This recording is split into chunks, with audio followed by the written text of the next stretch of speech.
go see my family, and up in my feed comes a Bongino clip saying I'm a liar. You're about to see the full clip.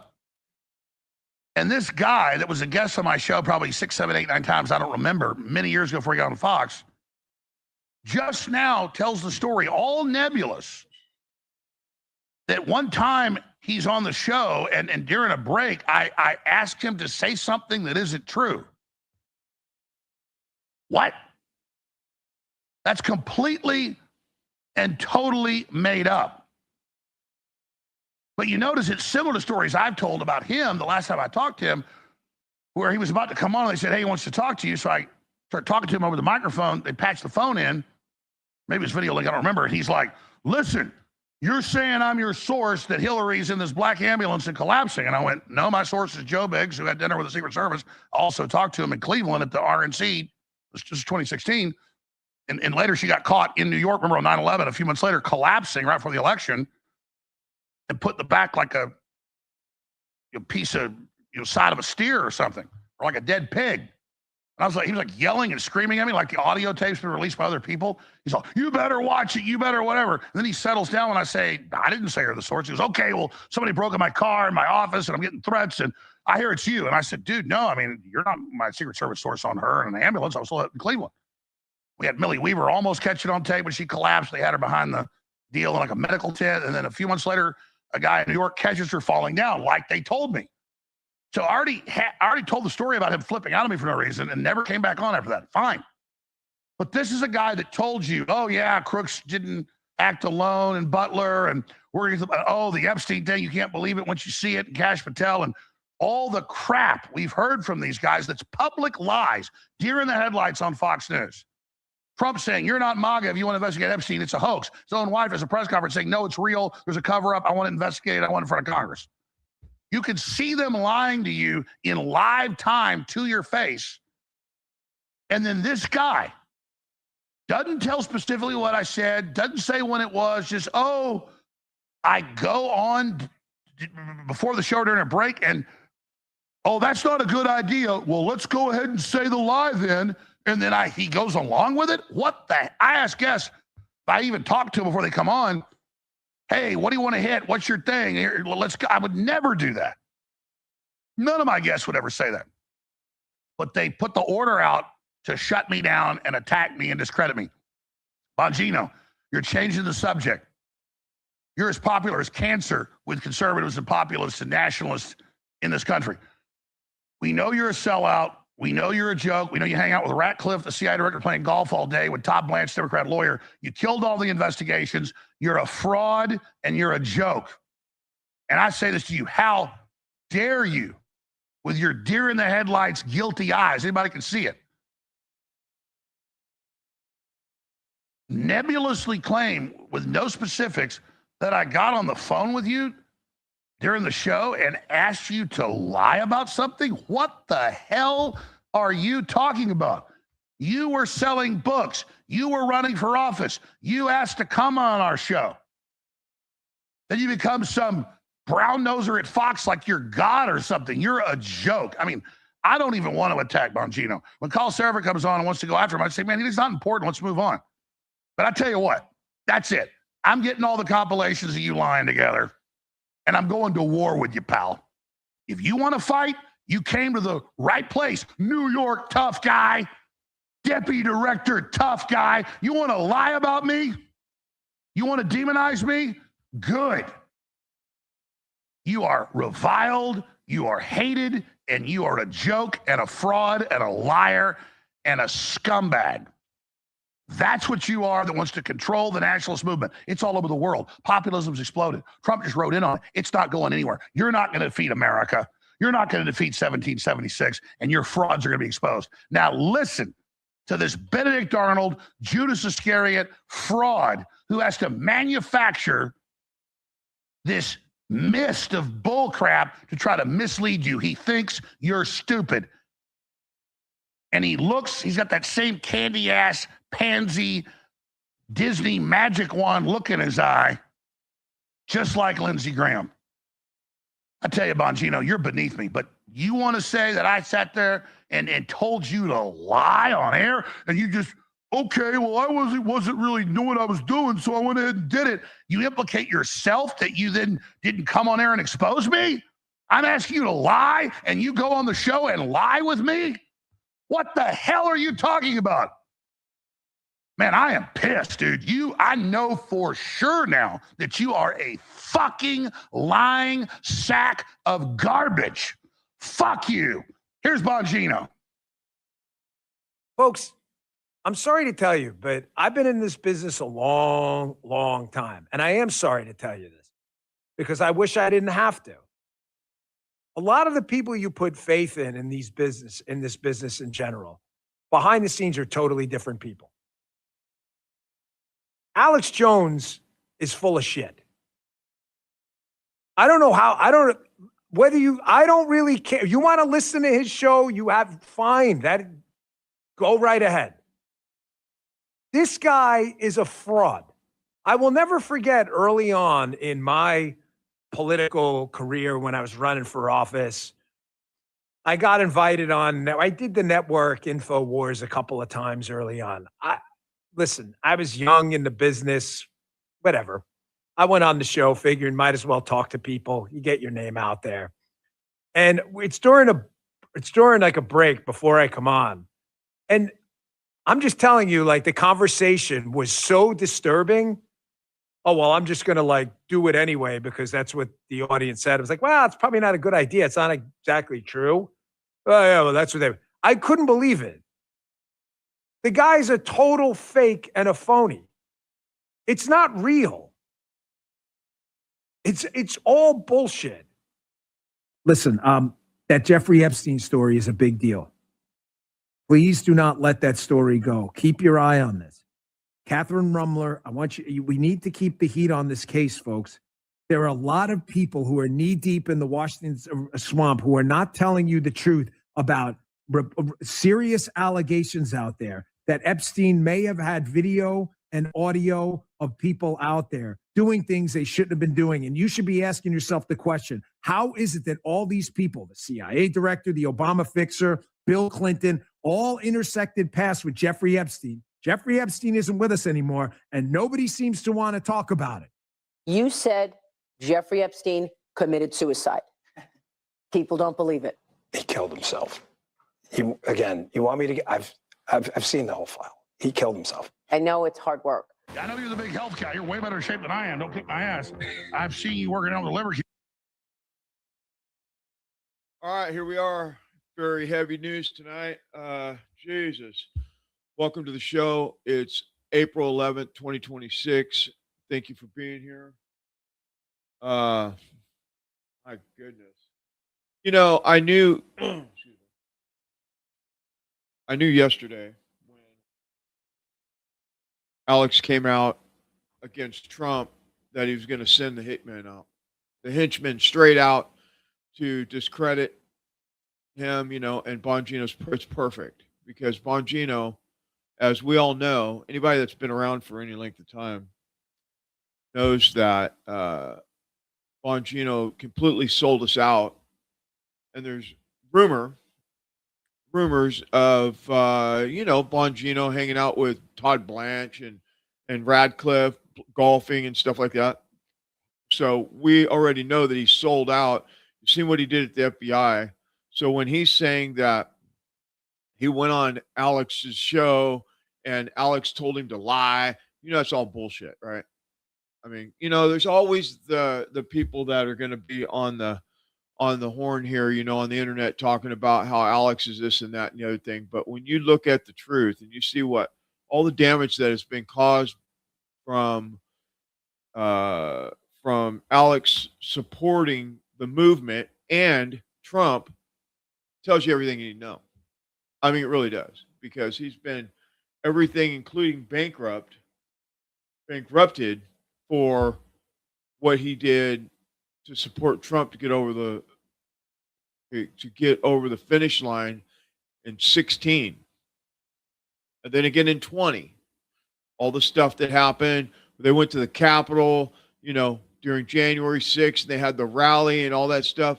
That was all orchestrated with Trump involved, or his administration all involved in that whole thing. the permits and all that stuff. It's all verified stuff that Alex Jones was the front man to do all that stuff for those rallies, all that stuff during that, and everything else that's gone on since then.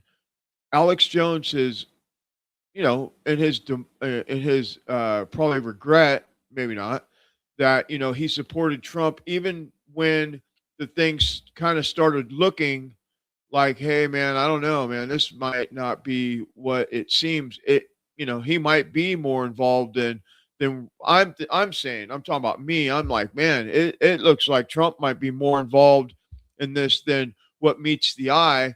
Then I always went back to the weighing of the measures, right? About if the Democrats would have had anything, this is my thinking, not anybody else's, my thinking, that, if they had anything on him in 16 or in 20 or in 24, it would have came out.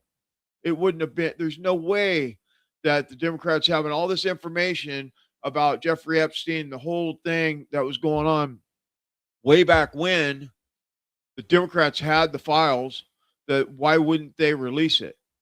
And then I'm like, I take all this information, I gather all this information, sometimes I'll play a clip 10 times until I get what the message is really, what is really being said in these different, clips or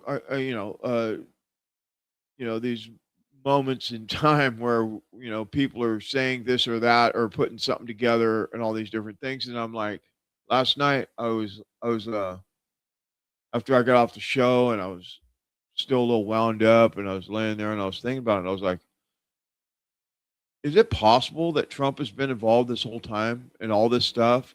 And the people that were over there talking about Trump is not who he says he is it really true? You know what I mean?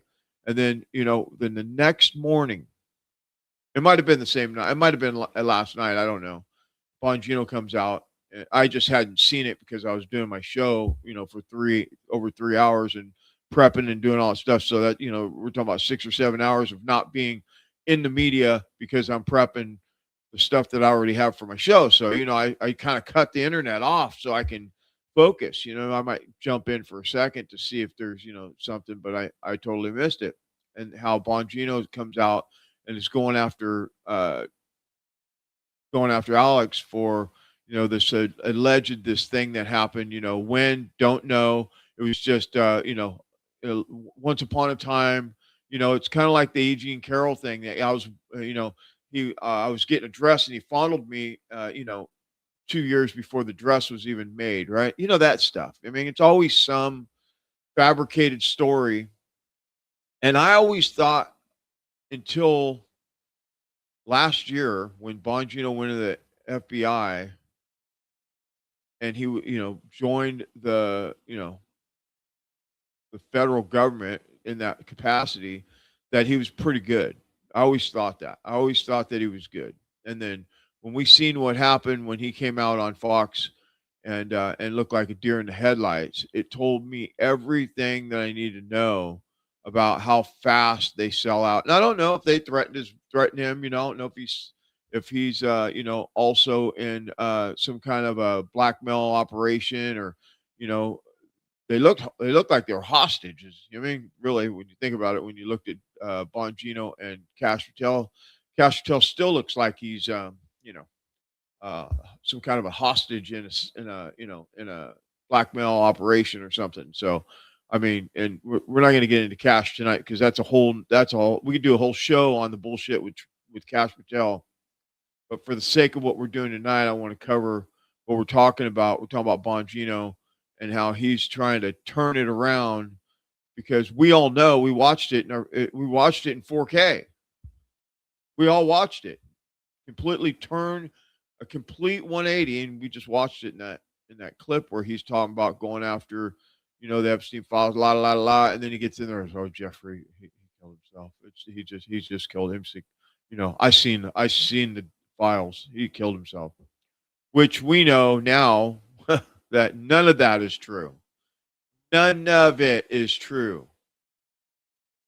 I'm on how do you say that? Good authority that Jeffrey Epstein isn't dead, that he's still alive, and that whole thing was done back then under Trump's administration. That's where I'm at right now. I don't know how many other people are where I'm at, but that's where I'm at. That's where I think that for whatever reason, however, whatever the political um, uh, however the wires are in there, the political wire to Jeffrey Epstein and all the globalists and all the billionaire trillionaires and all that stuff. I think that at this point, I think that it's high probability that Trump had something to do with Epstein getting picked up in the middle of the night and taken out of there, and then putting Hillary Clinton's brother in there and swapping the body, close enough match, and boot of a bang, right? Done. Jeffrey Epstein now is living in Israel or wherever the fuck he's living, probably Israel. And there's been sightings of him several times in several different places. I think I have a clip. I don't know if I probably didn't go deep enough to get it, but I have a clip in my archives here of them talking about who Jeffrey Epstein is and what name he's under and all this. I probably will have to pull that for Monday because I'm not going to go. I got way too much right now as it is. But yeah, so this is where we're at. And so, automatically I get into this thing where I'm like, have I been duped? Because I know none of us are that stupid, but have we been duped? You know what I mean? And so I just go, what the fuck, dude? What happened here? Like, what happened? I was talking to John last night. I was really convinced that Trump was going to really go after the deep state, take care of business, clean up our government, clean up our elections, clean up our country, and get us on a track that we might have been on when I was a kid.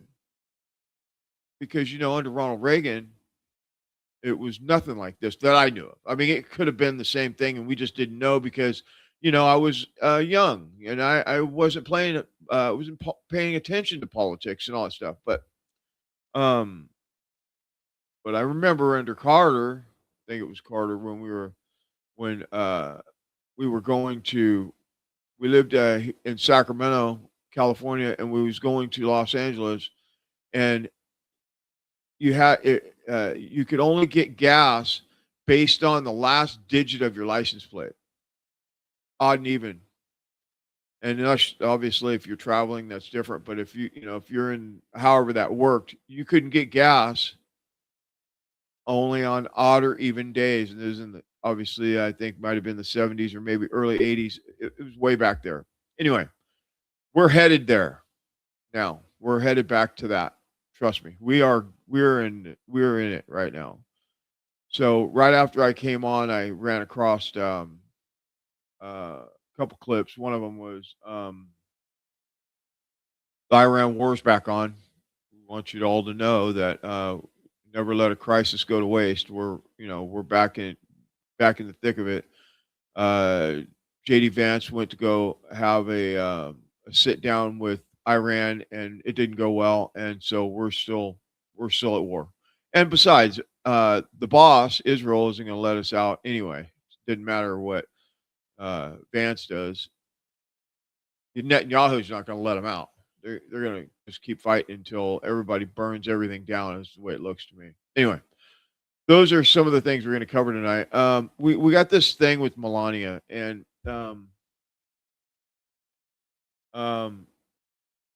I guess we'll wrap this up, this Bongino thing up. We'll just wrap it up real quick because I think it might be get this out of the way, and just so we don't leave anything, kind of undone. I have a lot here. I do. I have a lot. So, we played that long clip, so we did take care of that. But let's do this right here. Let's I'm going to play these two clips back to back, and we'll come back on the other side, and then we'll wrap this thing up with the Alex Jones, Bongino, Trump sending his henchmen out, which it could have picked somebody that had some credibility, right? You'd think that if you put somebody with credibility out there to go after somebody, you probably, hold some weight, maybe get something done, but you send a real low IQ person out after, somebody like Alex Jones, who's just going to fucking piss everybody off. And I think that the plan was to get Alex completely off his rocker and all pissed off and fucking acting crazy. And he's done a pretty good job of not reacting to it for the most part. You've seen how a little bit like, fuck you. I mean, I totally get that, but he didn't go off like he did when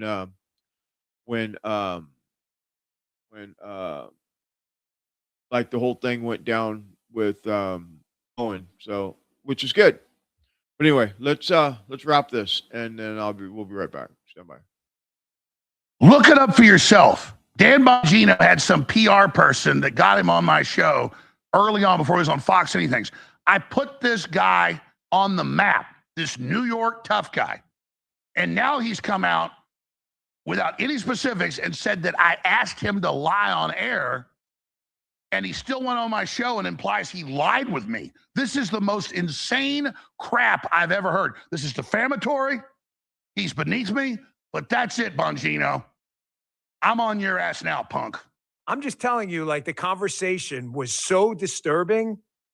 Oh, well, I'm just going to do it anyway because that's what the audience said. It was like, well, it's probably not a good idea. It's not exactly true. Then he says, bankrupt Alex Jones. Again, Alex Jones is bankrupt because he supported you. They went after Alex Jones because he helped you win an election. This is unbelievable betrayal. Donald Trump is a piece of shit. He is an absolute traitor piece of shit. I am furious now. I'm sorry, folks. I shouldn't even be doing this on air. I am so disgusted by this man. Disgusted. You're going to attack Tucker Carlson, who lost his job for standing up for you having an election stolen. You're a piece of shit. You're going to attack Alex Jones, who had his entire life destroyed. They're trying to take everything he owns, everything he built, because he supported you, because his organization, InfoWars, helped you win a primary and an election that I'm not sure you could have won without them. And you're going to attack him and say, oh, he's bankrupt. He's bankrupt for supporting you. So I guess that's the big joke then. I guess the big joke is that we're idiots forever supporting you. I guess that's the joke, isn't it? So take note, MAGA. MAGA, it's time to learn a lesson here. Take note. If you support Donald Trump, he thinks you're an idiot for supporting him. And now he's right. So Trump is right about one thing. If you still support Donald Trump, you're an idiot. If you still support Donald Trump, you're a low IQ idiot. So there you go. There's Trump's admission. If you're willing to throw your life away or throw your job away like Tucker Carlson or Alex Jones in support of Donald Trump, he will turn around and throw you under the bus and laugh while doing it. This is a point of no return for me. Bankrupt Alex Jones. Unbelievable. So there you go, Alex. There you go. Now you know. They were never going to help you, Alex. Donald Trump was never going to help you. He used you. This is not even me attacking Alex. I'm so on Alex's side. This is unbelievable. But there it is. I mean, for Alex, it's like, there it is, Alex. They were never going to help you. They were never going to help you, Alex.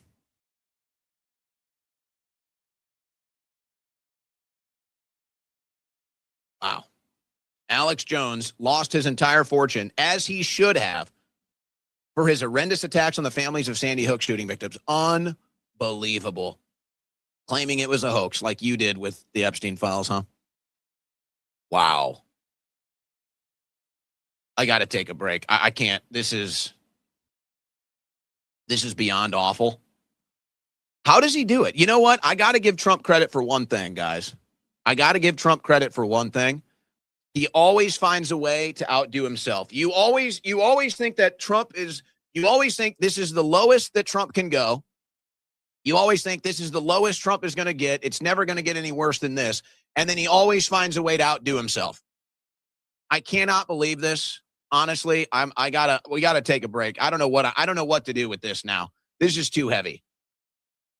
This is too heavy. This is the biggest act of betrayal that I've ever seen from Trump. This is the biggest insult I've seen from Trump. I don't know. There's no reasoning with this. There's no reasoning with this. It shows he's gone. It shows he's cooked. This is him shitting in the face of his supporters. This is him making fun of MAGA, by the way. MAGA, you still support this guy? He'll throw you under the bus tomorrow. Are you kidding me? Are you kidding me? This is outrageous. Wow. Hey, I don't care. Have at it. You guys, hey, have at it. Make fun of me for supporting Trump. I'm fine with that. I am totally fine with that. Make fun of me for supporting Trump. Say I voted for this clown. That's fine. I can't deny that. I own it. That's why this is even worse. Oh my gosh. I want to stand up for Alex Jones. And obviously, it's no secret the fallout with me and Alex. I don't even care about that. It's not even about me. It's about the reality. It's about the truth. It's about the country. It's about what a disaster Donald Trump has become. So I don't know if Alex is going to want to do a collab or anything like that. I'll leave that up to him. I'd go back into InfoWars Studios to cover this. Now, I don't know when I would even be able to do that. I've already got a full day scheduled with interviews and stuff tomorrow. I don't know. I could try to make it all work. Maybe we just wait till next week if that's something he's interested in. I am floored. I was there. I was part of it. I watched InfoWars get Donald Trump over the finish line. And I watched them destroy InfoWars and Alex Jones as punishment for that. And as the deep state and the globalists and the Democrats are shoveling the dirt on InfoWars and Alex Jones, here comes Donald Trump with a dumpster full of dirt to make sure that Alex can't get out of the grave. Fuck you. Yeah, so I wanted to play that. You know, there was a little bit more to it. There's it's on my X if you want to see the whole thing. It's a few. You know, I mean, hey, check it out. Owens couldn't have said it better for me. I mean, I'm glad I'm not all those people that based my program, Inspector Webb, on Trump, because I never did. Even when it looked popular to be, you know, cover every press conference and everything he did and pump, Donald Trump and, you know, all that stuff. And I mean, I covered the things that were important, the things that were very popular, the things that where he did great things for this country, because he did. We got to admit that he has done some really good shit, really good stuff, and he's fucked up a ton of stuff. I mean, just really has. He just, you know, and I just like that. Hey, I'll take it. You know, I'll admit it. I was duped. Okay with that. I mean, I'm okay with being duped, but it takes me to a place, and this is the hard part. I have to be careful because two things. One, I have an obligation to be truthful with everything that comes out of my media company. And on top of that, I have to be willing to admit when I did something that was wrong. And here I am. You know, we've been talking about it for a week or two. It's tough. It's tough. It's tough because I'm sitting there last night and I'm like, man, is it possible? Nah, and I go back and forth with it, and I do a couple phone calls, this morning. Man, do you think that this is really like we're like because he's not that fucking smart. So, I think that what happened when I put it all together, remember we were talking about that, we put all this stuff together and put it in a nice little box to figure out where we're at, and we come up with no. When those Epstein files hit, shit changed. When Elon Musk came out and said Trump's in the files and you'll all find out about it, that is when shit went south. I thought it had to do with Elon Musk leaving, but I think it just was because of when it happened. And maybe that's why Elon Musk really left, was because Elon Musk knew that Trump was covering up for everybody. And just like Marjorie Taylor Greene said the other day on the program, on Alex's show, he did a special broadcast there Thursday, whenever it was. And she was saying that she had a conversation on the phone with Trump and when he was bashing her and saying that he can't not cover up the Epstein files because it'll hurt too many of his friends, billionaires. So when it comes down to it, I really think that's when it really took a turn for the worse, when the Epstein files hit and he found out that he could no longer hide from the fact that these things are really going to come out and there's no way around it. And, and although we haven't really seen anything, and, there's only been like, I don't know. I've heard different things about how much of the Epstein files out. Some people said only 2 or 3%.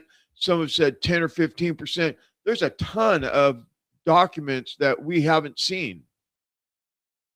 And maybe that's the thing. Well, we're going to talk about a little bit of this tonight because one of the things that's going on is this Melonia coming out on the 9th and covering, saying that she's not a victim to Epstein and that she didn't know Epstein, blah, yada, all this stuff. And then right after that, I don't know if it's complete propaganda, but one of her 20-year friends comes out and is like telling her, hey, if you keep talking, I'm going to bury you because of what I know.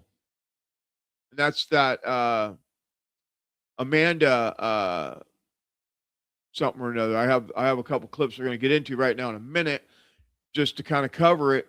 But there's a few angles because, and this is where I got to really, I'm really doing my best to figure out where what is, because you got to remember, I was telling my kid this earlier because, he gets into these places where he's worried about like the state of our country and, how shitty everything is and how, you think that it's, good over here. And then when you get closer to it, you realize that it's not. And that's what we're having right now with this Trump thing. And I was attempting to really teach him, he's young, 17, not a whole lot of world experience yet. And I was like, hey man, you have to look at this stuff and be willing to accept what you run into and be honest about it and not have fear in your heart about it and be God first. Because as long as you come from a God, the spirit of God in everything you do, no matter what you hit on the other end of it, you're going to be all right because you've got the backing of Jesus or God or, your spiritual, whatever, your thing is, it's pretty interesting. It's definitely, this whole thing has got me kind of, it's a little messy. All right. I just heard something.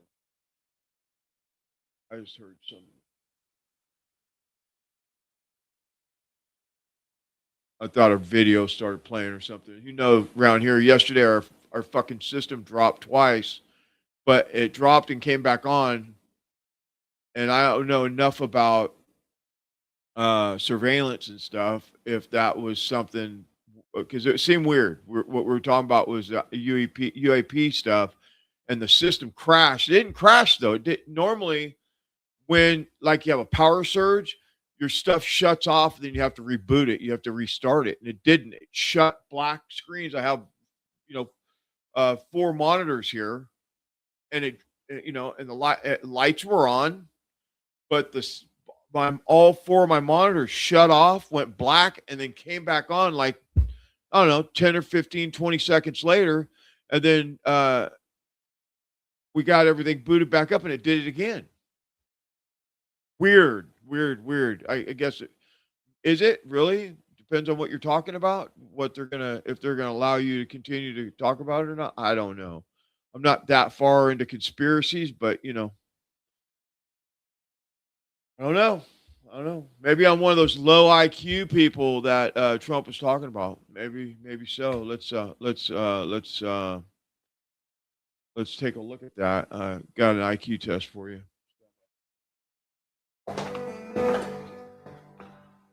Do you do IQ test here? Yep, that's what we do. Okay, because I think I need one. Okay, yeah, we can do that. Why do you need one? Well, I've had some people lately telling me I have a low IQ. Ooh, shots fired. Gosh, who's been telling you that? Well, some people online have been telling me that, like the president, and even my dogs are looking at me a little bit condescendingly now. Well, we'll find out. So with this IQ test, I'll just ask you a series of simple, really common sense questions, and you just give me your best answer. I'm actually kind of a little bit nervous right now. Oh, yeah, you should be, because if you turn out to be what some would call a low IQ nut job, then you're pretty much a lost cause. Well, that doesn't sound good. All right, first question. Which word doesn't belong? Apple, banana, carrot, orange. Is it carrot? Very good, because it's not a fruit and all. It's clever. Next question. Who would be considered more of a traitor to their country? Person A, who receives $230 million from a foreign lobby, or person B, who receives $0 from a foreign lobby? I mean, clearly person A. Wrong. Come on, that's got to be correct. Next, hypothetical question. If a country has a major shipping waterway that you want to have open, and it's currently open, but they'll close it if you go to war, what would be a smart way to ensure that waterway stays open?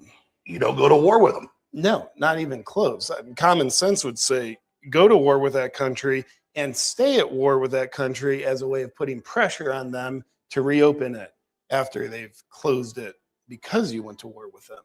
Are you playing with a full deck? I don't play cards, but thanks for asking. Oh, and this is a good one. If you had the desire to take down an international pedophile ring, what would be the best way to follow through on that desire? Well, you launch a full investigation using every means necessary, and then you prosecute those bastards the fullest extent of the law. Wrong. No. You would launch an effort to prevent any investigations and prosecutions. That can't be right. Well, an ounce of prevention is worth a pound of cure. These questions are kind of weird. Oh, I assure you, these are standardized IQ test questions, sir. Next question. Here's a scenario. You got a person, they work for America and America only. What country does that person work for? America? That's incorrect. They work for Iran. Next question. Who's more beautiful as a woman? France's First Lady, or maybe man, or Candace Owens? Candace Owens? No. Have you seen France's First Lady? I would totally do her. If she had an OnlyFans, I would subscribe. Any reasonable man would. Okay, how would you describe what America First means? Putting America's interests first above any other foreign nation. No, you're actually describing anti-Semitism. Yuck. Okay, last question. What year did we first land on the moon? We've never been to the moon. No, we've been to the moon. We go all the time. Well, your test is complete. I've never seen a score like this before. What'd I get? You got an IQ of 65. Is that high? No, that's a very low IQ. My life is literally ruined. He was right. Who was right? Just don't worry about that now. My big question is, what am I going to do with my life now that I've learned that I am so stupid? Well, just remember, you're also a nut job. But yeah, you're pretty screwed. Really, the only option I can give low IQ people such as yourself is to like go off and open a Somali daycare. I am completely devastated. Oh my God. Are you talking about that creature looks like from the Lord of the Rings, the goblin thing that shuffles around beside Macron, whatever it is? You're saying she's beautiful? Okay. Beautiful to do it like a gremlin, maybe. Good. That was great. You got to lighten it up sometimes. That was good. That was a fresh take. Anyway, all right. I hope you got a kick out of that because I sure did. I thought that was perfect. It's good to know that Alex has a very low IQ. It makes us feel so much better, I'm sure. All right. All right, so let's do this. Okay, so we got Melonia comes out on the 9th, 2 days, on Thursday, comes to the podium. Apparently, allegedly, I have to say that, and all these things are my personal opinion, okay? We don't want, get, sued by, I don't know, whoever decides that they don't like what we say because apparently we're not in America anymore. We're in Israel or something. I don't know, wherever we are. Maybe we're in Somalia because there's that. Anyway, so Melonia comes out. She says she has nothing to do with Epstein files and all that stuff, and and then right away, hundreds of pictures come out of her sitting on Jeffrey Epstein's lap and all that stuff. And then this letter they're talking about from 2002. All these things start happening, and so what happens? Amanda comes out, and this chick is 20-year friend of Melonia. Her husband or boyfriend, I don't know, is a girl, I think. He works for the administration. And I'm just going to play a couple of these clips because I don't know how to really decipher it because I don't know enough about it. But as we go along, I'll explain what I know about it. Let's start right.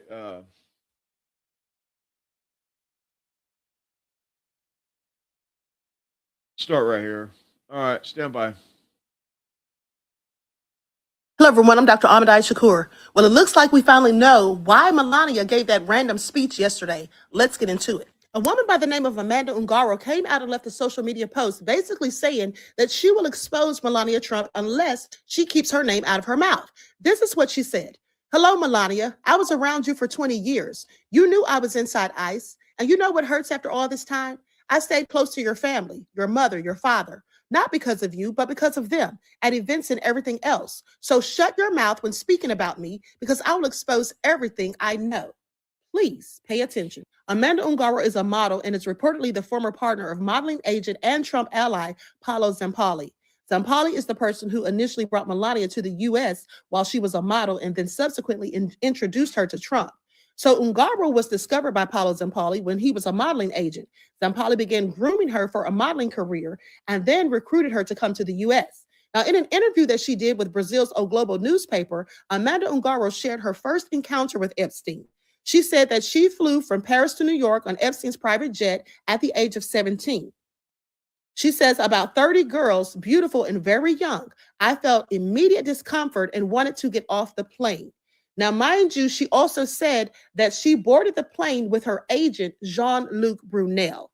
Now, if you don't know who that is, that's a man who also had ties to Epstein. He was also in the modeling business, and he was in jail or prison in France for trafficking charges where he turned up deceased, and they say that he did it to himself, just like in the case of Epstein. Please pay attention. Now, she says that I sensed something was wrong, but did not fully understand the abuse at the time. Although she has not accused Epstein of personally assaulting her, she has positioned herself as a victim of Epstein's modeling ecosystem. Now, Ungaro said in an interview that at New Year's parties in Mar-a-Lago, we and one other couple were the only ones at the table with Trump and Melania. She also said that the reason she was close to Melania and Trump was due to Zampali. Later in 2025, Amanda Ungaro was arrested in Miami for running an alleged unlicensed cosmetic surgery or Botox clinic. Then shortly after her arrest, she was transferred to ICE immigration detention. Now, she remained in ICE custody for more than 3 months. Then in September of 2025, Ungaro herself requested that an immigration judge order that she be deported back to Brazil. Okay, please pay attention. This is all nefarious, and this absolutely, in my opinion, is the reason that Melania tried to get ahead of this story, because she doesn't know what this woman is going to say. This woman says she's been around her and known her for 20 years. Can you imagine how much dirt that she has on both Melania and Trump? Can you imagine how she knows where all the bones are buried? And I mean literally, because we have heard stories about alleged people being buried at Zorro Ranch, which was formerly owned by Epstein. So this is going to get real interesting. Now we know, okay, why Melania came out and gave that random statement on yesterday. This is really explosive information. So stay tuned, because I'm going to be checking for updates. Please.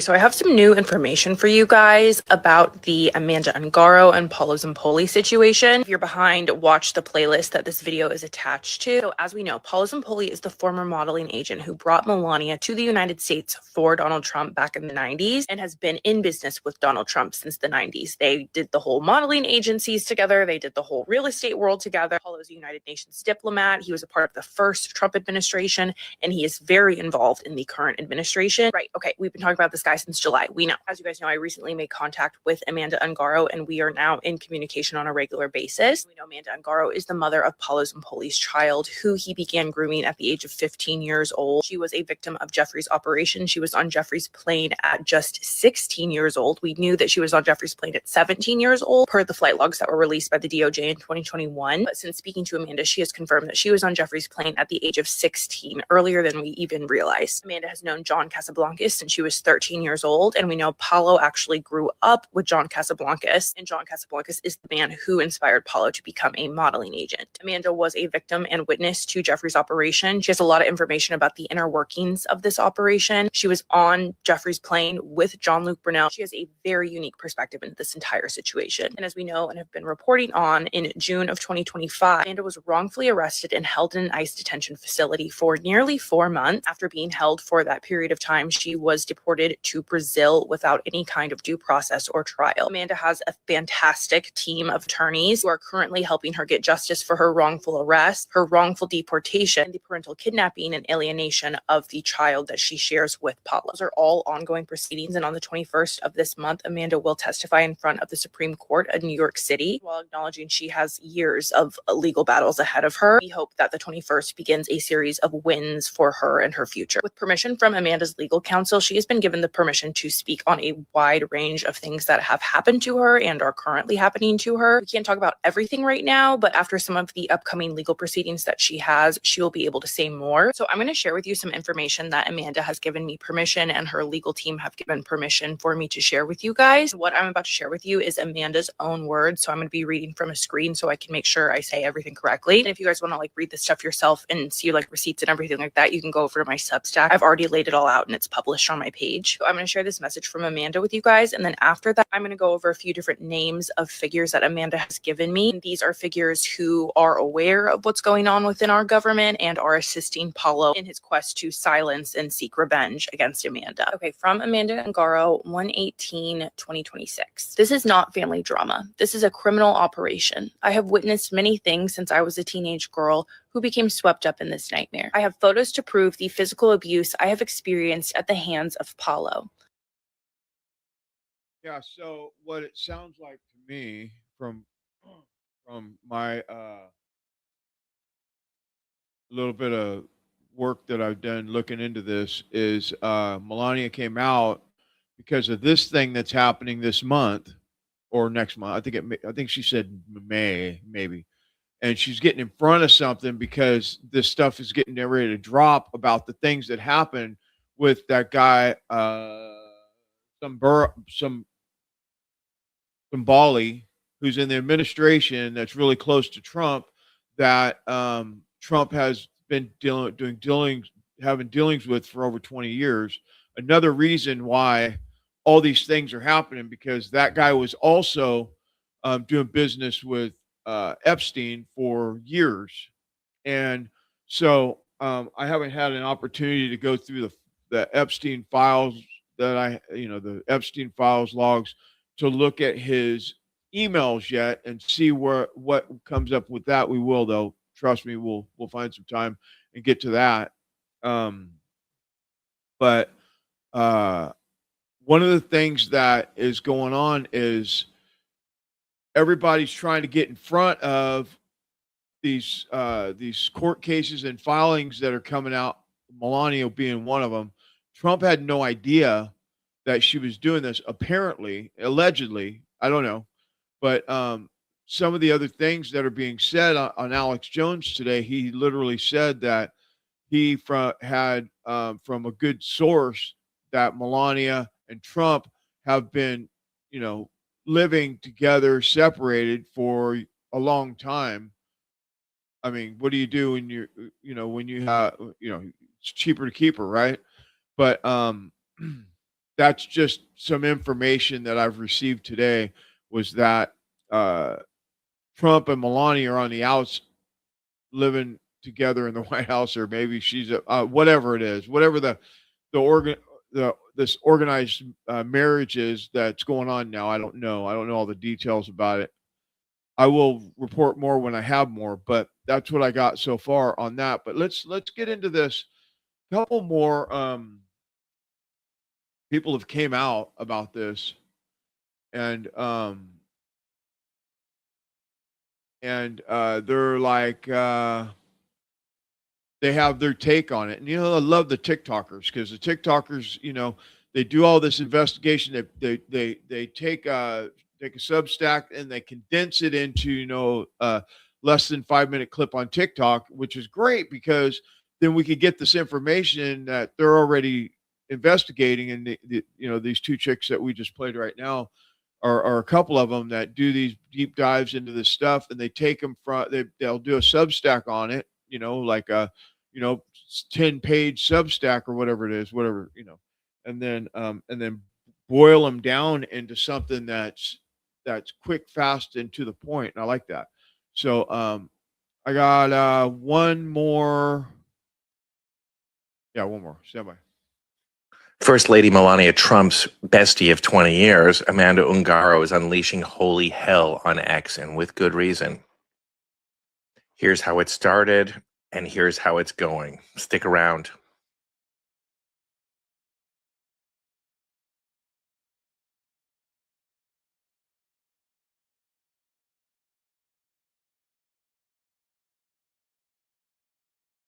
Let me tell you something. There is no place more dangerous in this world than the space between a mother and her child. And to quote Bob Dylan, when you got nothing to lose. So yesterday, the First Lady gave a desperate live statement from the White House Grand Foyer.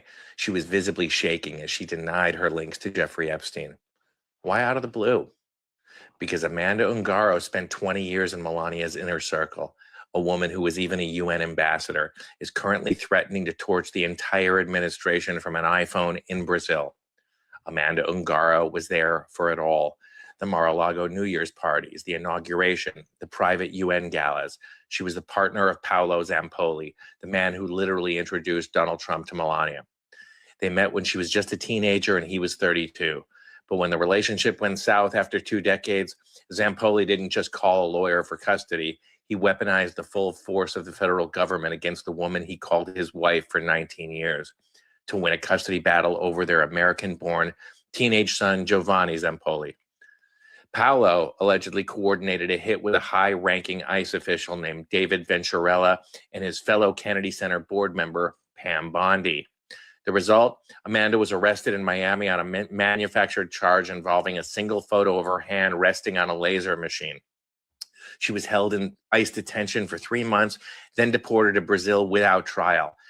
He kept his seat on the board next to Pam Bondi. He kept his title as presidential special envoy. But then he went too far. A Brazilian court ordered the child returned to his mother, and in total defiance of international law and a direct court order, Paulo Zampoli reportedly snatched the boy from Brazil and fled the country. Amanda has now filed a formal kidnapping complaint. She has nothing left to lose. Amanda is on X right now, posting at Melonia saying, "I will take legal action against you and your PDF file husband." She says that she was put on the Jeffrey Epstein plane for the first time when she was 16 years old. Her agent back then, Jean-Luc Brunel, the same guy I mentioned in the Brett Ratner video, the man who co-ran Epstein's modeling agency and then offed himself in a French prison before he could testify. Sound familiar? Amanda says she has all the receipts, photos, physical abuse, proof of millions in insurance fraud, evidence of government bribery. My question is Amanda Ungaro's silence for sale, or will she choose justice over her own personal interest? She's telling the First Lady to shut her mouth because she's about to expose everyone. This isn't a custody battle anymore. It's a thermonuclear threat. So, do you think the truth is finally coming out, or do you think it's another nothing burger? Like, subscribe, and comment below. All right. Just in, Epstein's been located. Don't fight it, Donnie. We've been bonded since the 90s. We don't want those tapes to come out now, do we? Paul Tucker, low IQ. Tell them that Candace is unattractive. Oh, and call Alex Jones a nut job. I've given you war. I've given you chaos. I've done everything you've asked me to. Asked? Silly Donnie. I don't ask.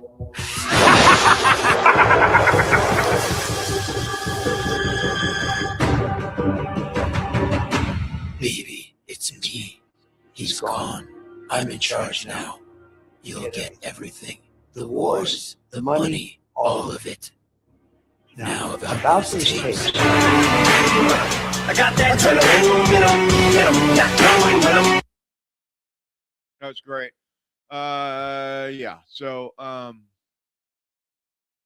wasn't that perfect? Think about it. Trump was doing so well, and then all of a sudden he did a complete 180 on everybody. Went after everybody. I mean, we covered it last night. Is he under mind control? Should I play that again? Nah, you know what? We'll save it. We'll do it on Monday. We'll cover that again on Monday. But let's listen to what Tim Dillon has to say. I think he has something to say about Melonia. Stand by. So here again, First Lady saying she does not sacrifice the children to Baal and does not eat them. Melania Trump. Good afternoon. The lies linking me with the disgraceful Jeffrey Epstein need to end today. Correct. The individuals lying about me are devoid of ethical standards, that's right, humility, and respect. I do not object to their ignorance, but rather I reject their mean-spirited attempts to defame my reputation. I never been friends with Epstein. I never been friends. Stop it for a minute. What a great, I never been friends with Epstein. I never been friends with Epstein. What a great, I mean, what, do you ever sit back and just go, what timeline are we on? Like, what portal have we gone through? Where have we landed? Everyone keeps trying to get the aliens going, and no one cares because this is all more interesting. You know, no one cares. They keep trying to, they're like, another scientist was killed. No one cares. No one cares. I talked about it a few episodes ago. It's just people don't resonate with that because this is more interesting. The human drama here. This is the First Lady of the United States. I never been friends with Epstein. So go back to that. I want to hear that again, and then let's hear the rest of her speech. I never been friends with Epstein. Right. Donald and I were invited to the same parties as Epstein from time to time, since overlapping in social circles is common in New York City and Palm Beach. Okay, stop it for a minute. Here's what she's telling you. We're rich. We're rich. And here she has a point. Let's talk about her point. She's saying, I'm wealthy and I'm attractive. Many of you aren't either one of those things. To the parties you get invited to are like your sister's fucking, retirement party where your fat sister has stopped teaching biology at the high school. So there's a retirement party for your sister and they rented out the back of an Italian restaurant and you get invited to that. And you know who's not there? Epstein or anybody. And she's explaining to you, like, this is the way the world works. Like, you live in a place I've never heard of, and you go to your sister's retirement party, and the teachers get up, and they make a couple of jokes about your sister as a teacher and how she was a real hard ass, and the kids were like, don't fuck with Miss Miller or whatever. And those are the parties that you go to, but we live in Manhattan. I'm attractive. My husband's a billionaire. Go out in New York City. So it's common in New York City to bump into people and you don't understand it because you're an animal. And she goes, I have a documentary about this called Melonia where they talk about my life and I fly in private planes. You go to an airport and you eat a fucking Aunt Annie's pretzel and you sit there and you're told your flight was delayed. Well, I get on a G5 at Teterboro, which is an airport you've never heard of, and I fly and I land in Palm Beach, and I go to the country club that my husband owns, and I live there. And occasionally we bump into war criminals, human traffickers, people that are involved in overthrowing governments. This is what happens. This is who we go to dinner with. You don't. So let's give her the benefit of the doubt here a little bit. I don't know her relationship with Epstein. I'm just saying her point that she's living in an entirely different world than you is true. Tim Dillon, you just gotta love him, man. He just comes from Anyway.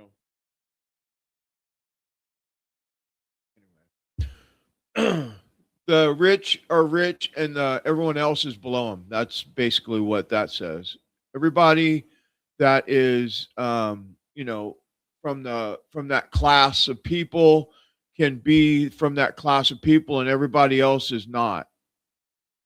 But it doesn't take away from the fact that something's getting ready to drop and it's not going to be very good. And they are really freaking out about it. So that's, excuse me. All right. So where are we at? Did you know there was this thing that happened a couple days ago? Actually,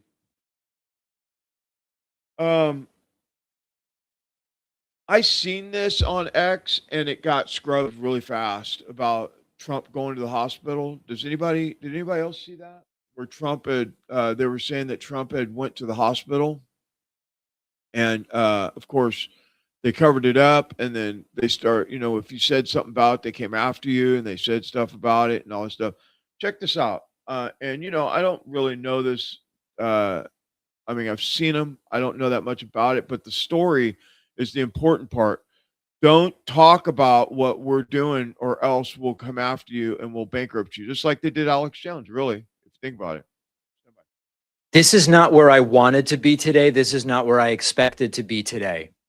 But Donald Trump Jr. and Caroline Leavitt are coming after me. They're coming after independent media. They want this show to be done and over with. Now, let me tell you what went on.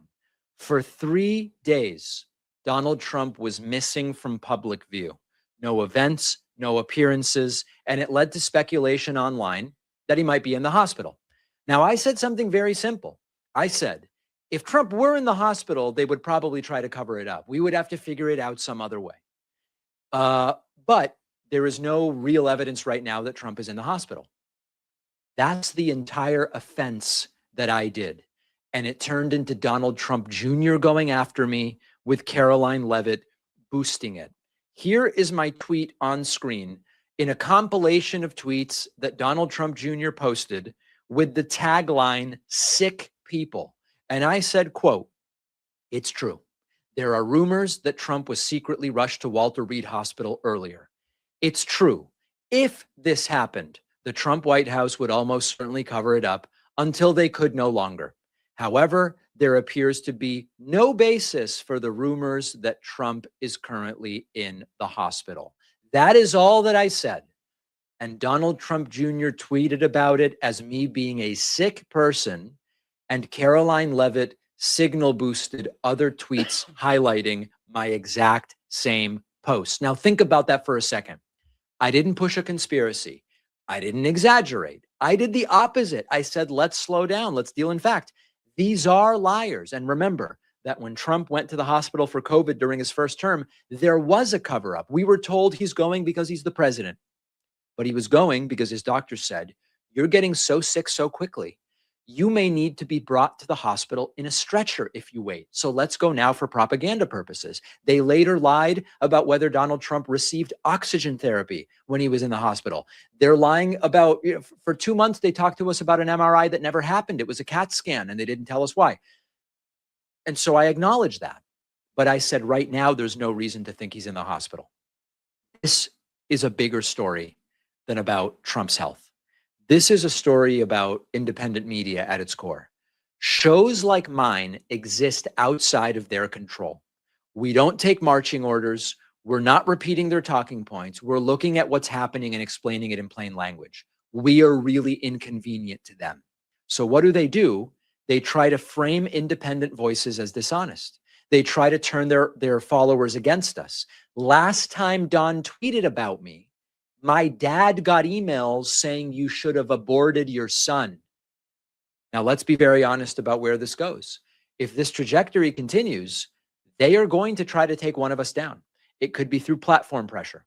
Maybe it's through coordinated reporting campaigns. Now, maybe it's through advertiser pressure. They go to my advertisers and they say, do not advertise with this guy. Maybe it's flooding the zone with attacks until something sticks. Maybe it's stochastic terrorism. Someone should do something about this guy. But the direction is independent media will get chipped away at one target at a time if this is the way they do it. Now, that's why this moment, I believe, really matters. If you're watching this, the most important thing you can do is just make sure you're connected with the shows you care about. I'm not asking anyone for money. Follow us on every platform. It's free to subscribe on YouTube. We're trying to get to 4 million subscribers. The bigger we are, the bigger problem they'll have taking us down. We have an audio podcast. Follow it, subscribe to it on Apple Podcasts or Spotify, whichever. Even if you watch on YouTube, just do that. It tells the platform, hey, give visibility to this show. Substack, it's free. Wherever you get content, just make sure that you're there with us. Now, I'm going to keep doing exactly what I've been doing, looking at the facts, calling out the nonsense, explaining what's happening here. But the environment we're in is an increasingly weak and unpopular Trump, and they are lashing out. And the broader danger is that if independent voices start pulling back because the cost goes up, that is a self-censoring left-wing media environment. And what you do is you cede power and control to the very worst people, the people who say you shouldn't have a voice.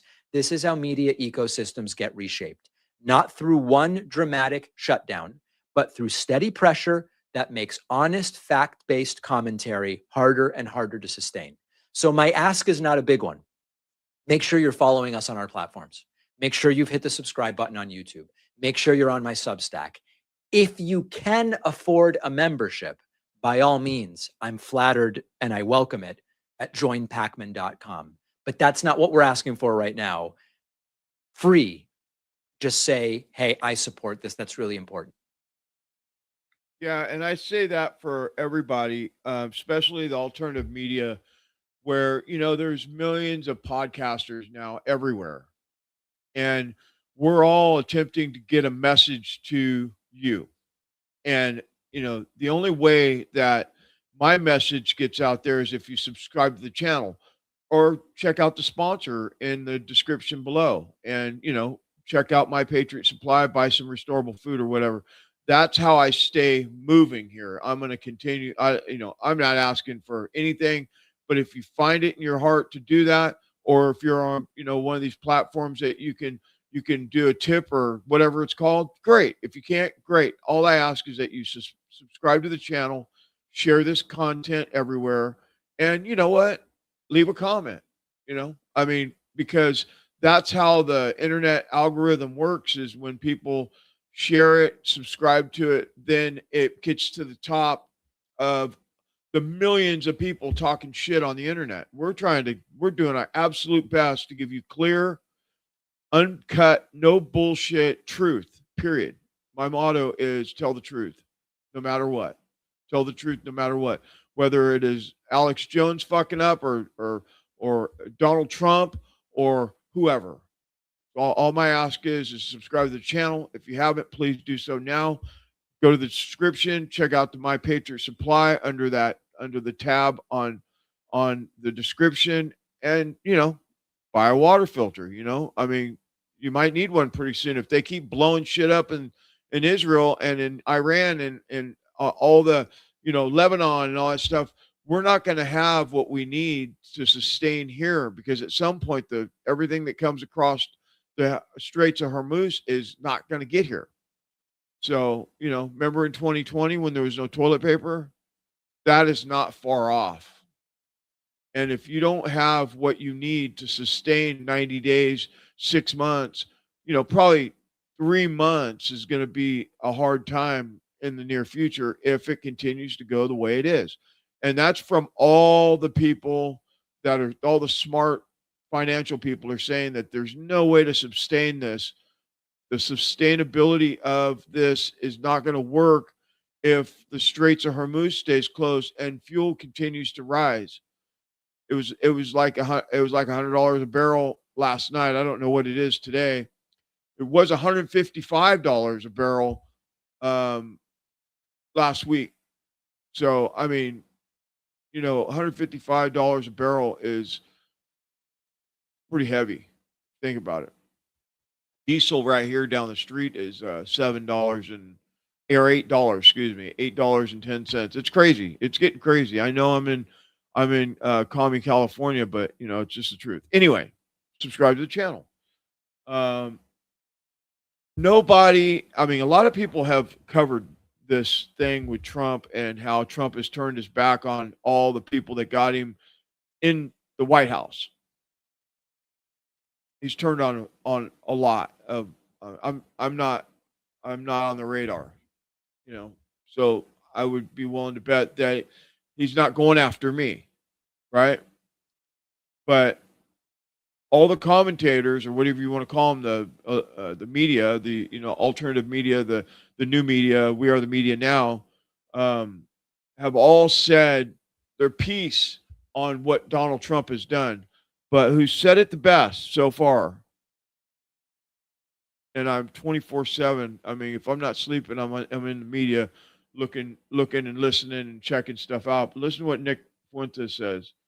Whether you like him or not, this is dead on. So we broke down Trump's truth tweet about Candace Owens, Megyn Kelly, Tucker Carlson, and Alex Jones, how he absolutely humiliated them. Nick Fuentes does an amazing job at breaking this down and explaining these are the people that voted for Trump. So Trump just sent this big sounding message to his entire voter base that if you voted for me, no matter what you've done for me, no matter how much effort you've put in, no matter how much you've helped my campaign, I'm not running for re-election. I don't give a shit about the Republican Party. I don't care about any of you motherfuckers. All I care about is making myself filthy rich and lining the pockets of my family and selling every bit of America's sovereignty to fucking Israel. Check this clip out. On Truth Social, this evening, Trump called out everybody: Alex Jones, Megyn Kelly, Tucker Carlson, Candace Owens. One notable exception, what's that all about? Some might say he doesn't want the Groyper curse. Maybe he just doesn't care that much about me. Maybe I'm not a big enough deal. Why? Because I wasn't on Fox News or something? But today, Trump took the gloves off and he lit into all of the major Israel-critical anti-war pundits attacking, quote, bankrupt Alex Jones, crazy Candace Owens, Tucker, and Megyn Kelly, he lit into all of them in literally a 500-word post on Truth Social, attacking all of them, excoriating them.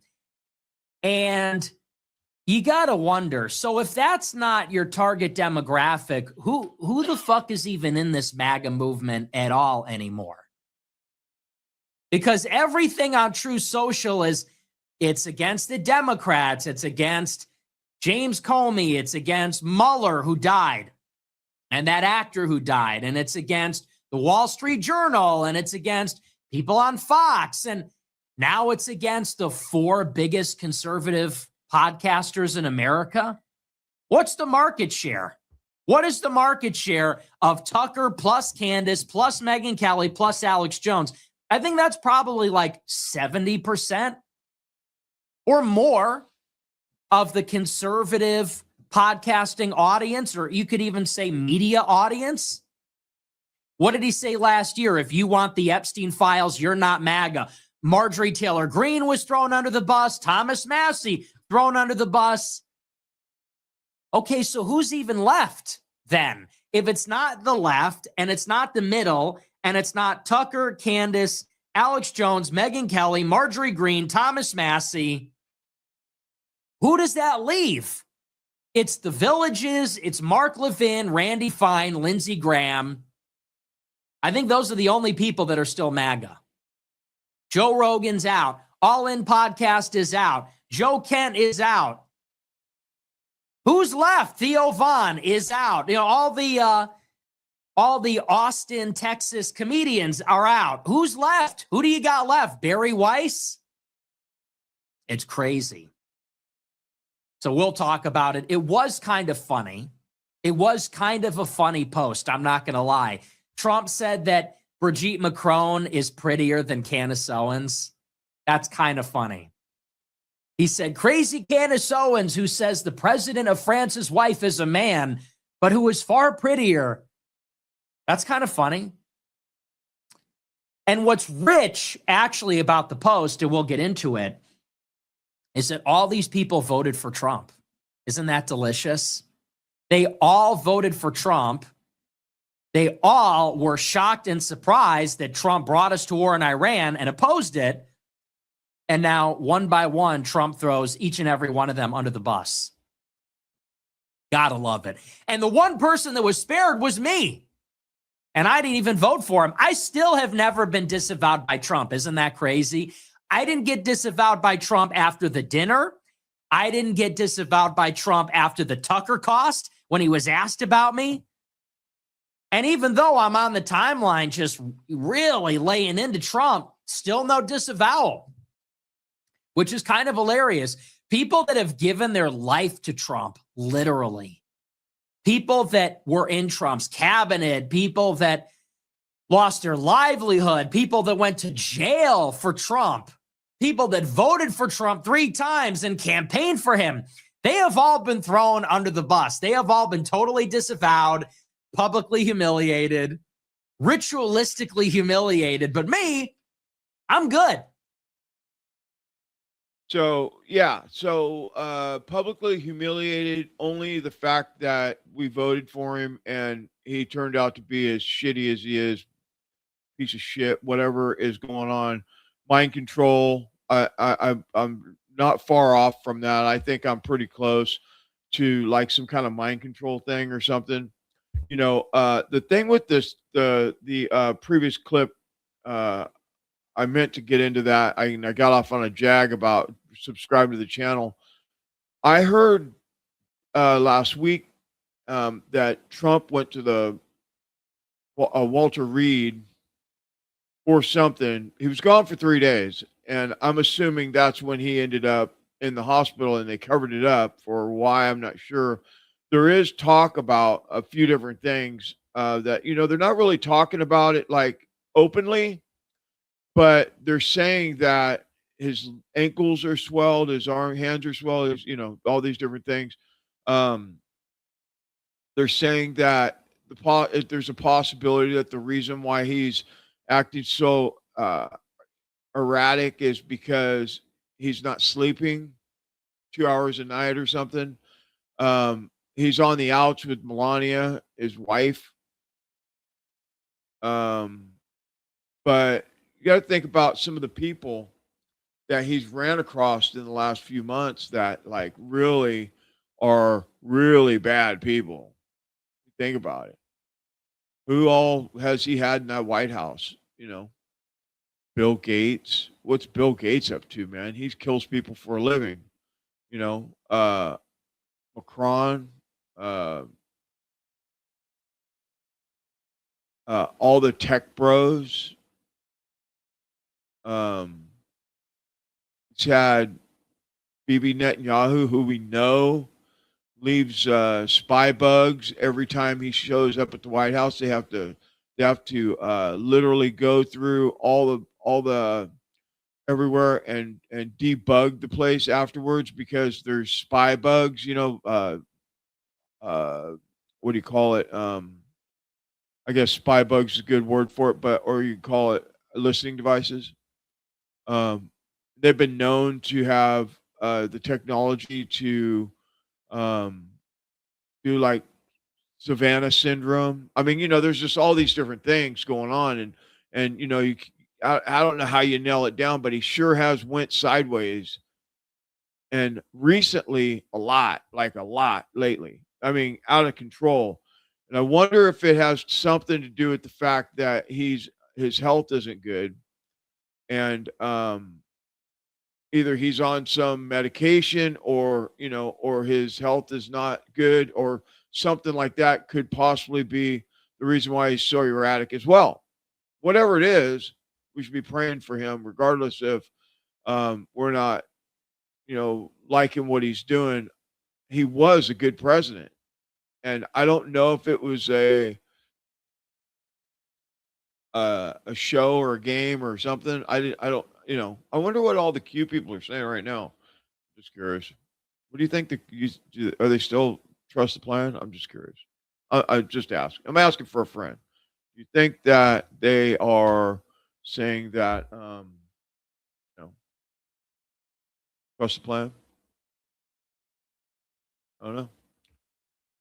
That's a whole nother thing. That whole Q thing is another whole nother different part of all of this that I'm not, you know, I haven't heard a lot about lately, but I know that it was very prominent, you know, for years about these people talking about the plan. Anyway, I want to do this Megyn Kelly one real quick.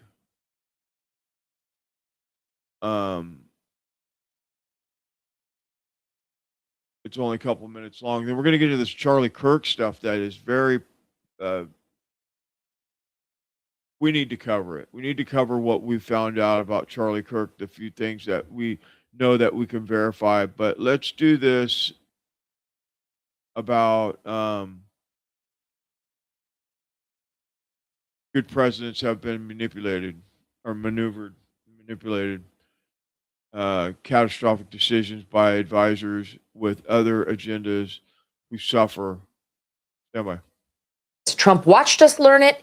And so what led Trump, at 79 years old, to sit in there in that situation room when Bibi Netanyahu was seated as an equal? Yeah. Trump didn't even sit at the head of the table. Trump sat at the side of the table and Bibi was across from him as an equal in the American situation room. What led him to sit there and buy what that guy was selling hook, line, and sinker when every other president was able to see through that liar?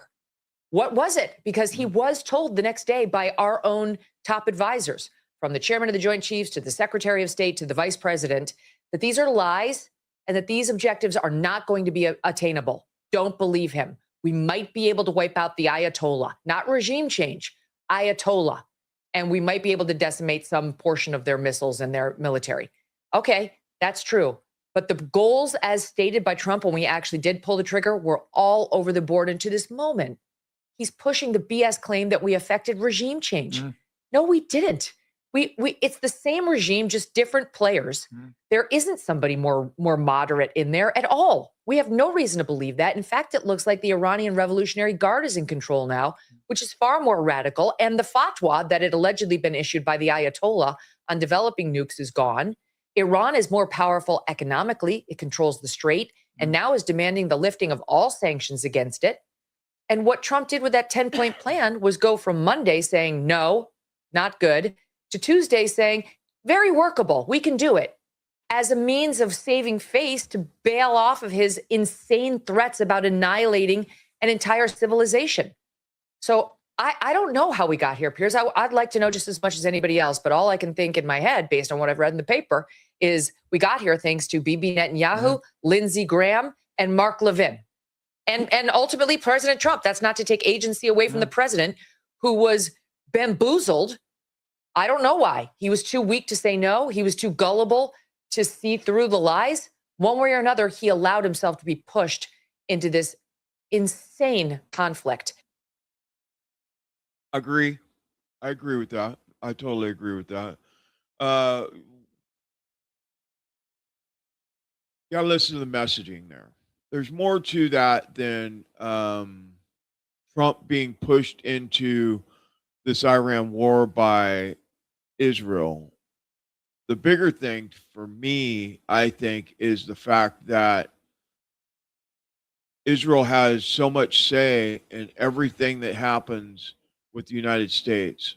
That's the thing that may be getting missed here, is that, yeah, so we work with Israel because they're supposed to be our, ally and all that stuff, which they don't really do anything but cause us heartache and pain and death.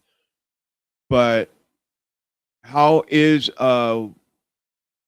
Netanyahu how's he in the Situation Room? Just curious how that whole thing happens. I mean, shouldn't that be a secure place for only United States brass? I don't know. I mean, I'm just thinking. I don't know. I don't know. I don't know about that. So anyway, that is a thing that's going on. Let's get into this. Running short on time. We're going to roll this one. Let's listen to what Candace has to say. I think this is the right one. Let me see. Oh, this one. Yeah, this is it. I don't know if it means something, but it's something that has always lived inside of me, which was something that Charlie Kirk told me before he passed, and something that Andrew Colbert confirmed to me. This is, again, when everybody was good, and obviously things are not the same between me and Andrew Colbert, because I don't believe him. I just don't believe him. But before it was announced that Miriam Adelson gave Trump $100 million. This was, I think it was announced in July or just before July of 2024. And I was told by Charlie that he and Andrew Colbert were present for that meeting with Donald Trump. And the reason that Charlie told me the story, and again, I could go back and try to figure out when exactly the discussion happened. I want to say it was May. So I knew that money went through, and I knew what she wanted in exchange for $100 million. What Charlie and Andrew Colbert told me was that she said that she wanted in exchange for Trump to allow them to annex not Gaza, but the West Bank. I was stunned by this. I think it has since made the news. But of course, this is like a totally different pretense than October 7th. Hamas is not in the West Bank, and that is what she wanted in exchange. After she said this to Trump, Trump went wherever Charlie was. Trump was adjusting his tie and looking in the mirror, and he said, I'm going to take her money, and then I'll F her over. Okay.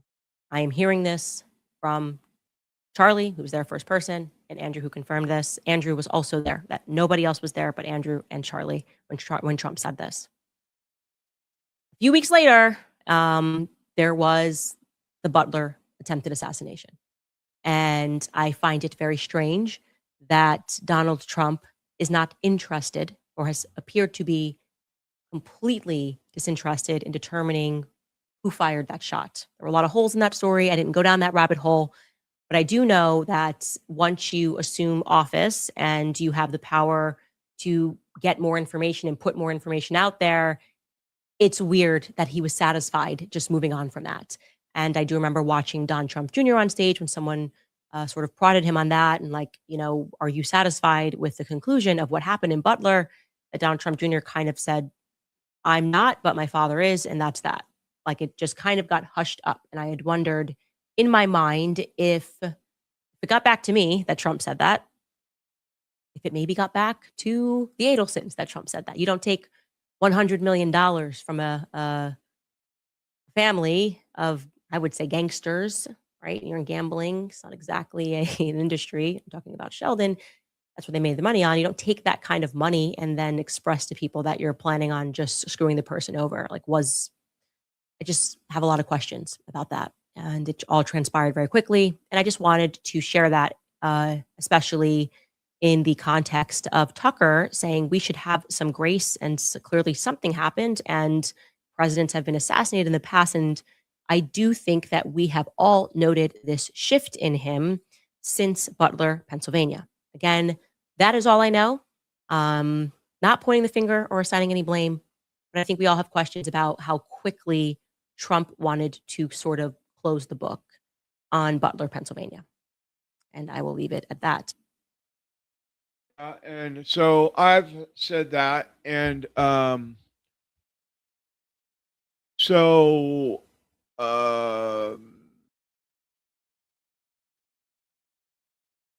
people died at Butler, and all of it, the whole thing was done in a way that was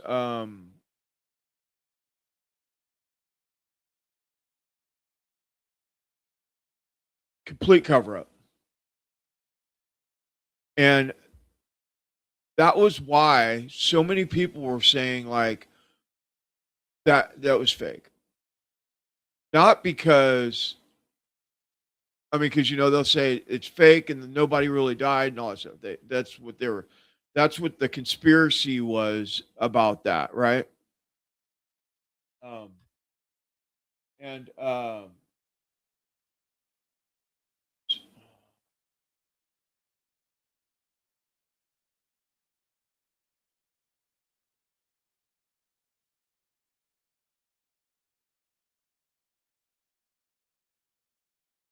I'm gonna pull something up real quick.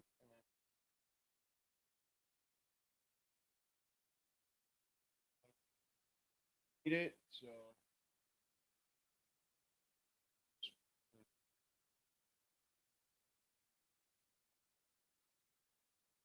fast at this, but I do the best I can with the information that I have. So Butler shooting was one of those things that has always shook me to my core, that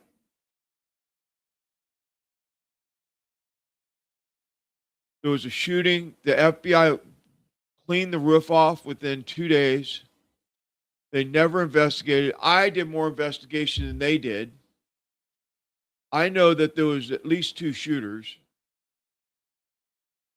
I know 90%, 95%, 99% that Crooks did not take a shot.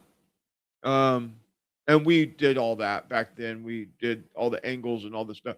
We did that. We covered it and covered it in detail. And very interesting. Where'd that clip go? I just brought it in. Where is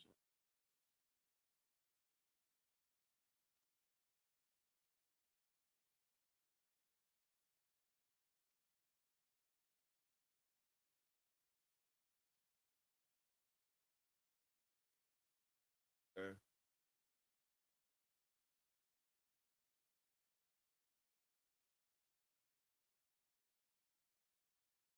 All right. I'm just doing a little work on the side here. Just bear with me for a second. It bothers me because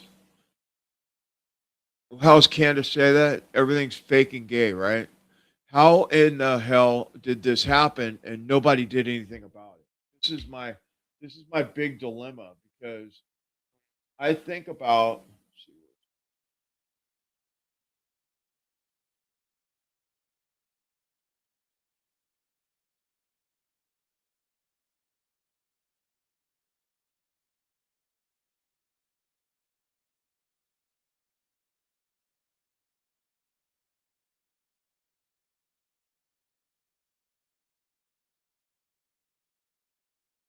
talking about right now. Sorry.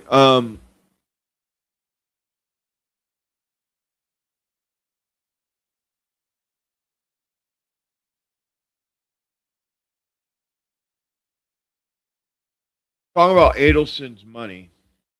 What we're really talking about here. We're talking about how Trump said that he was going to burn them, and they're like the mafia.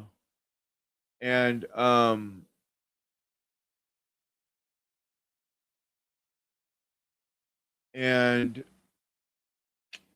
he knew that they were going to end up probably doing something about it, but he didn't. He covered it up. And I'm going to get to it right now. I just wanted to pull them. Realized that I missed it.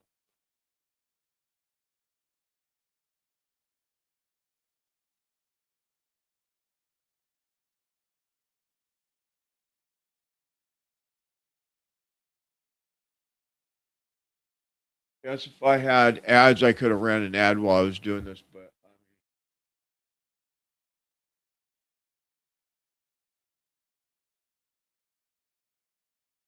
flips in so we can run it.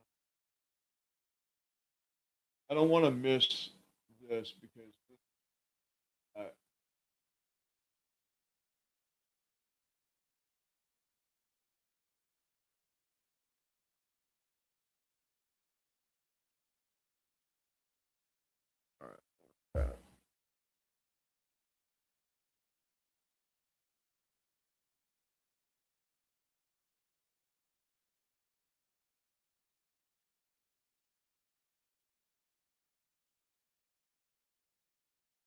Fuck did it go?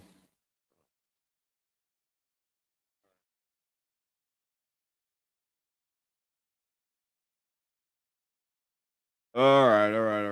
Stand by.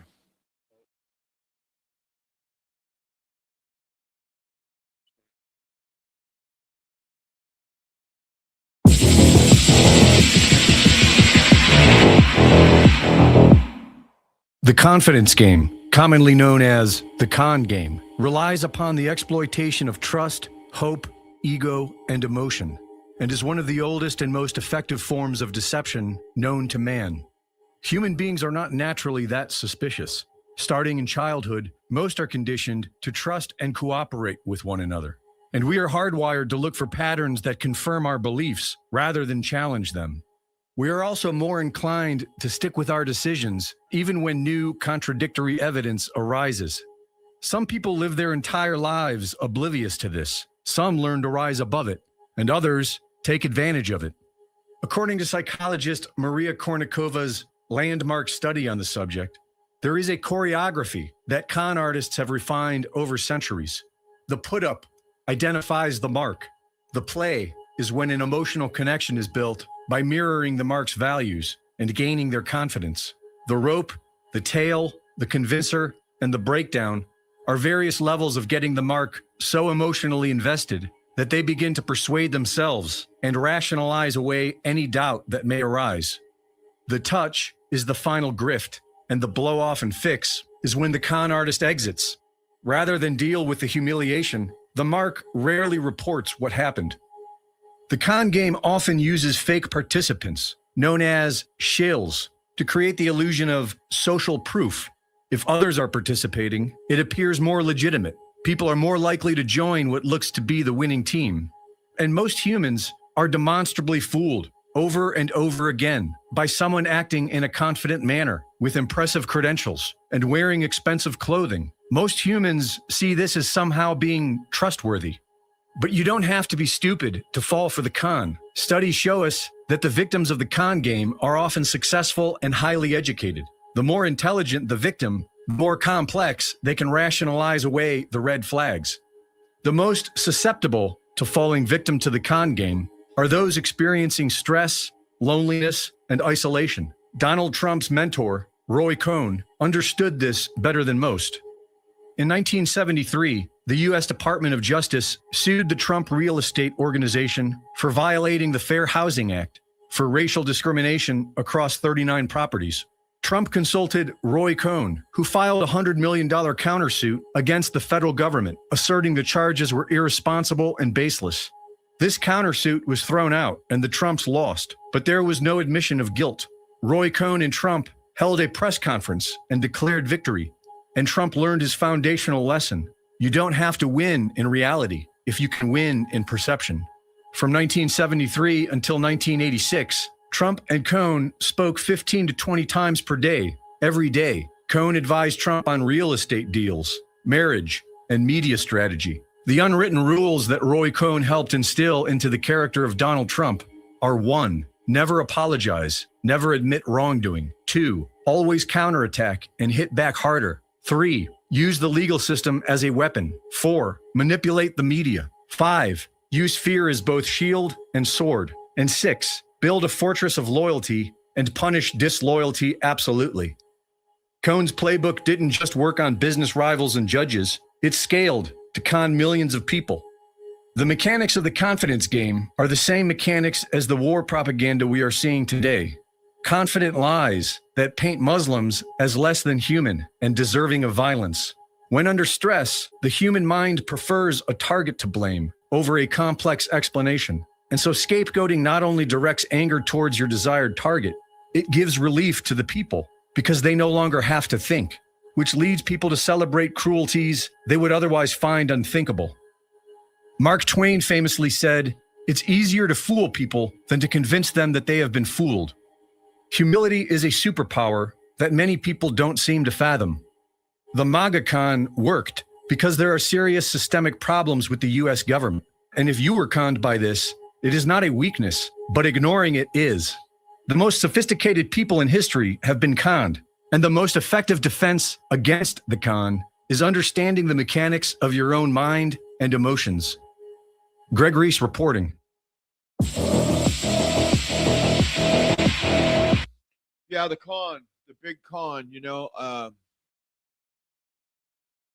it's all a big con. And the more that I'm in politics or doing this investigation work and doing all this stuff, the more I realize that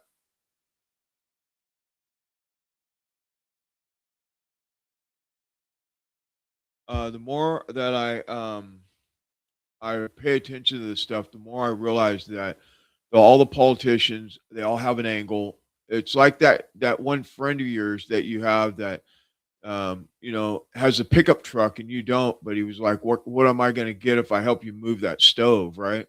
It's the constant I got to get something for something. That's how I see politicians. I mean, everybody's willing and dealing and making deals and gaming this and that and all that stuff. And it's so sad. I really, really was hoping that it was going to be different than what we've ended up with in, a year and 4 months, 20, I think, I don't even think it's been 18 months yet. And so I want to keep going here, but I just wanted to say that just because we were fooled by this doesn't mean that we're stupid. It just means that the con artist conned us better than our thinking was at the time. It doesn't make us bad. It just means that we wasn't, we didn't see all the angles. It's called what's it called? Not being three-dimensional, right? Only seeing one piece of the puzzle and you don't see the whole thing. And I'm the first one to say that I was fucking fooled because I really thought I seen a completely different person. But when you go back and you look at all the things, and I got some more. When you go back and look at all the different things that's happened, whether it's the Charlie Kirk murder, the Israel war with Iran or Gaza or Syria or whatever, right? It's all this stuff is a plot for what? What's the plot? And that's the part that I'm trying to piece together in all this. But let's listen to Tucker Carlson. We're talking about, what are we talking about? We're talking about Butler shooting again. Why? Because we've been lied to, and we continue to get lied to, and people want to know the truth. And when you pull the layers back and you get down, when you look down in there, what you end up with is questions, because there's no answers. So what do? You're stuck with asking question after question after question. And if you ask questions, they say that you're anti-Semitic, or you're this, or you're that, or you're racist, or all the different things that they come up with as jargon to keep you not looking in the right direction, I would say. That's kind of the way I see it. But anyway, listen to what Tucker has to say about this. Just listen to what he's hinting about. He's not really saying it, but he is. Why can't this president or any president say no to Israel? And we have a right to know why. It's not just because we love Israel and it's the only democracy in the Middle East. And if it is, then our leaders are dumber than we thought they were. But it's probably not that, because they understand perfectly well how bad this is for the U.S. And there are, believe it or not, a lot of people in the White House who care about the United States. People with power in the White House. They're not all whatever you think they are, zombies doing Bibi's bidding. Some of them can see very clearly where this is heading. It's heading toward a nuclear strike by Israel on Iran. That's obvious. And that would be a world historic disaster. It's also clearly terrible for the American economy, for the American people, not even to mention the Americans who will die in numbers if this becomes a land war. So there are people working really hard, really late, trying to fix this, to get a peace, even one that diminishes us, where we have to take some lumps. They are doing that. That's the only reason we got to where we were yesterday, is because people in the White House, taking no credit for it whatsoever, were working to end this because it's bad. But those people predictably were undercut. Our country was undercut by Israel, and there's apparently nothing we can do about it. So again, why is that? And once this is over, even before it ends, every American has a right to know, why does this tiny country have so much control over our government? Is it consent? It doesn't look like it.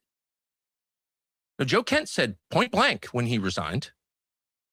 And by the way, the day he resigned, he retained highest level security clearance. They tried to tell you, oh, he was a leaker, he was under investigation. It was a lie. They admitted it was a lie. He wasn't under investigation by the FBI. Untrue.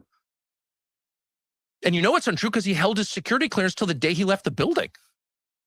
So there's no intelligence in the U.S. government that Joe Kent couldn't see. None.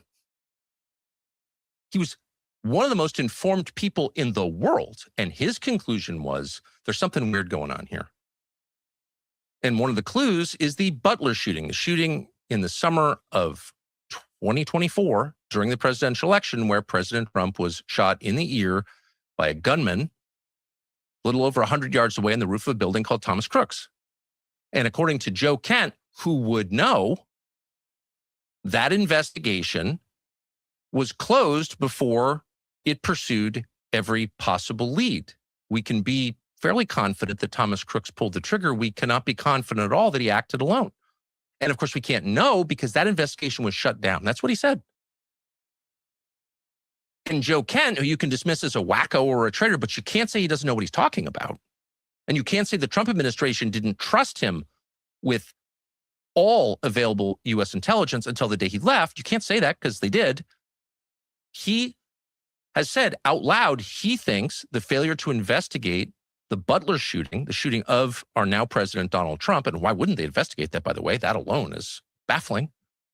Why wouldn't they release all the information they have about Thomas Crooks? They haven't. Why? If it was a lone gunman, why didn't tell us all you know? But they haven't. Why? He believes that is connected to the control that Israel has over the United States government, the demonstrable control. He said that. He also pointed to a couple of pretty shocking violations of the president's personal security by the Secret Service. They allowed things to happen that never happen around a president. Now, maybe they were mistakes. You want to think they were. But who's been fired at the Secret Service over those mistakes? No one that we're aware of. There's not been a wholesale reordering of the Secret Service. Their job is to protect the president, the elected president of the United States. And you do that not just because you love the president, but because our entire system hangs on the idea that the people get to choose their president and he can't be removed by force. That's democracy. If you could just take out the president by force, then how is democracy real? People choose someone that larger forces don't like and they kill him, then you don't have a democracy.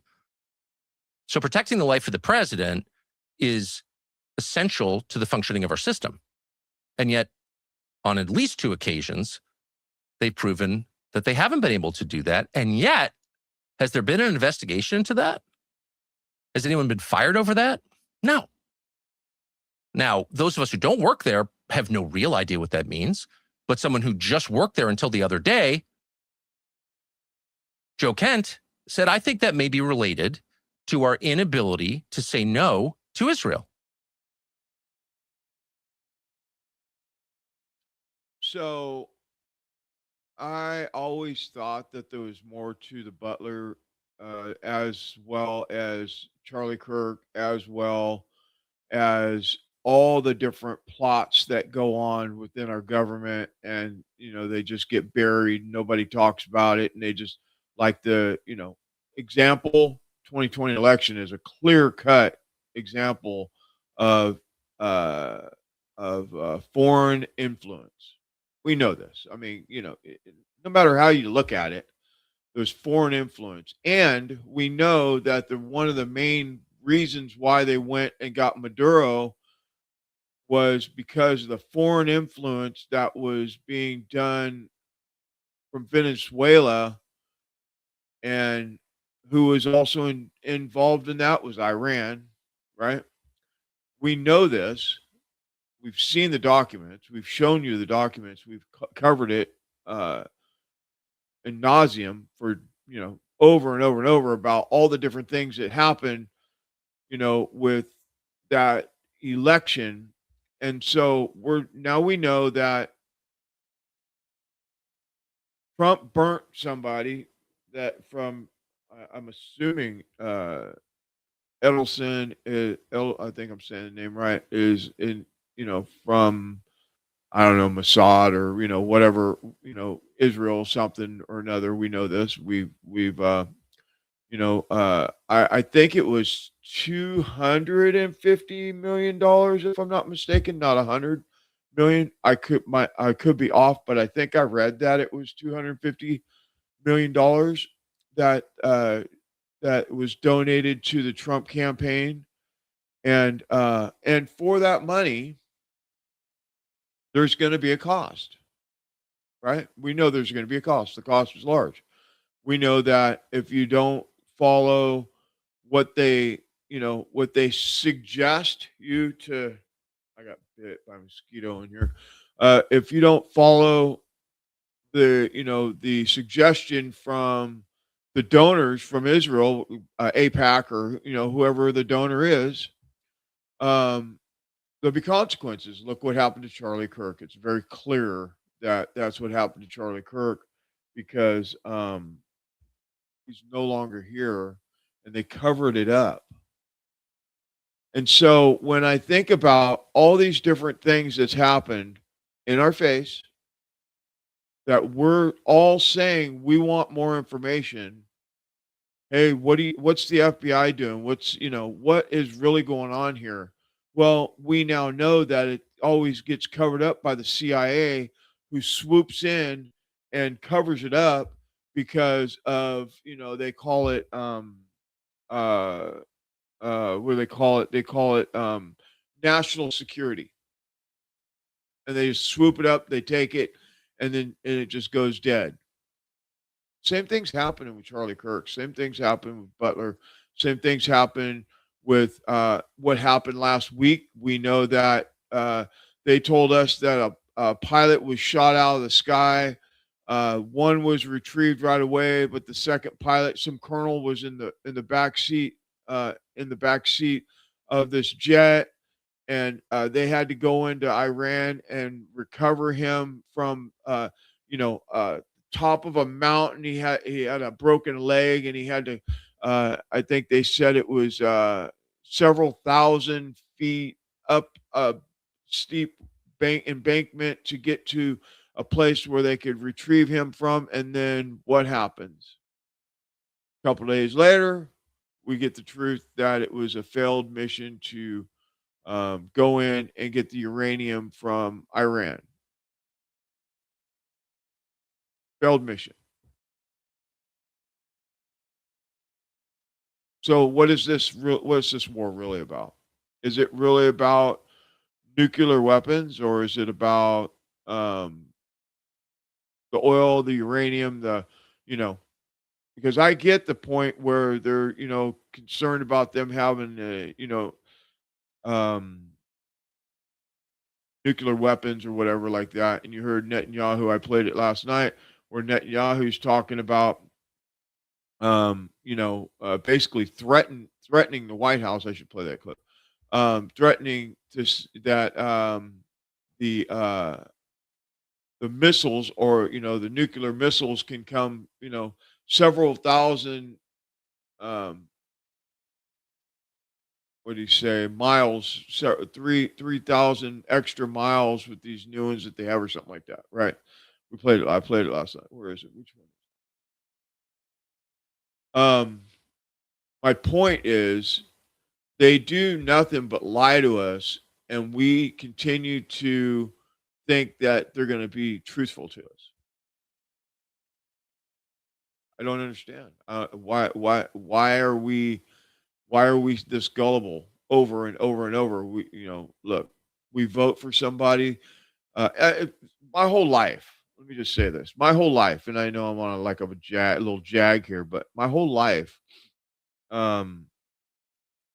what I've known about politics is they campaign, they stump for a year about all the great things they're going to do. They have this whole laundry list of every fucking great thing they're going to do to change America, or your county, or your state, or your whatever. They get in office, they don't do shit. And we know that part of that is because when they get there, they're greeted by the lobbyists. AIPAC is the main one. They come in and they basically give them the lay of the land. And if you don't do it the way they say, then you will get primaried, you'll get removed, you'll get sued, you'll get all the different things that happen.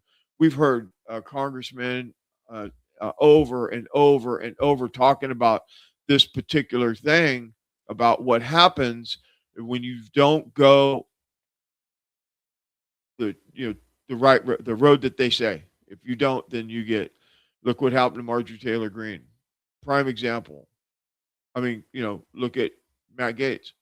I mean, those were both really good people in those positions that were fighting for freedom and prosperity and end of corruption in the United States of America. And because they didn't go down the right road, they're doing it to Massey right now. Then they cut you out at your knees. So I believe, this is my opinion, it's just an opinion, is Trump is in the category of every failed leader in history, that when they start dealing with this Iran, Israel, and the money and the corruption that goes with it, and they don't follow it to the T, they end up getting their knees cut out. I think that's what's happened to Trump. And now I think that they got him blackmailed, and I think that, and I hope I'm wrong. I hope I'm wrong. That'd be great. If I'm wrong, I'll be the first to tell you I was wrong, but I don't see it. That's what I think. I think that he's not. I don't think it's intentional corruption.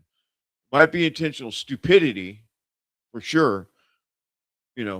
Lack of knowledge is stupidity, right? Not having all the information. I heard a story today. I was shocked when I heard it. That Trump is the kind of person that doesn't want to read the documents. He just wants the result. And when you're dealing with all these things that have so many pillars to them, you have to know what you're getting yourself into. You can't just shoot from the hip. And that's what he's done. He shoots from the hip, and this is where we end up. Iran, getting shot in Butler, Charlie Kirk's dead. I mean, all these different things happen because we don't have the right information going into it. And this is what happens. Oh, it's going to be a 4-day war. We're going to go in. It's going to be like Venezuela. We're going to go in. We're going to be out in 4 days. We're going to crush the Ayatollah, and it's going to just be, mop up aisle 4. Just boom. And here we are, 44 days, 45 days, something like that. This is what happens because we don't have the right information and we have the wrong people giving him information. And he gets the information that he gets is bad information. And the information that's there that he also gets that's good information he don't listen to because the people that are giving him bad information is more convincing. And we end up in all these scenarios that we end up in. And you know what's going to happen, right? After November? We're going to start the impeachment thing. Start impeaching people. That's what's going to happen. The lawsuits, the FBI arresting people and indictments and impeachments and all that stuff. We're going to spend the second half of his 4-year term fighting, against the corruption, the corrupt government. The only other way around it is maybe he's in on it and he's not going to really get impeached, or they're going to fake an impeachment like they fake everything else, like Epstein's death. And they're just it's all fake and gay. So they're just going to fake it and make it look good, but nobody's going to do nothing because who holds the gavel, right? In the Senate, they're all fucking corrupt. They're all taking AIPAC money. And as long as you stay on the right path, you're fine. As soon as you step off out of line, they take you out at the knees. That's just my theory. Now, I could be completely off. I don't think I am, but it's very possible. While this is going on, now we're finding out that the note that Tyler Robinson wrote was before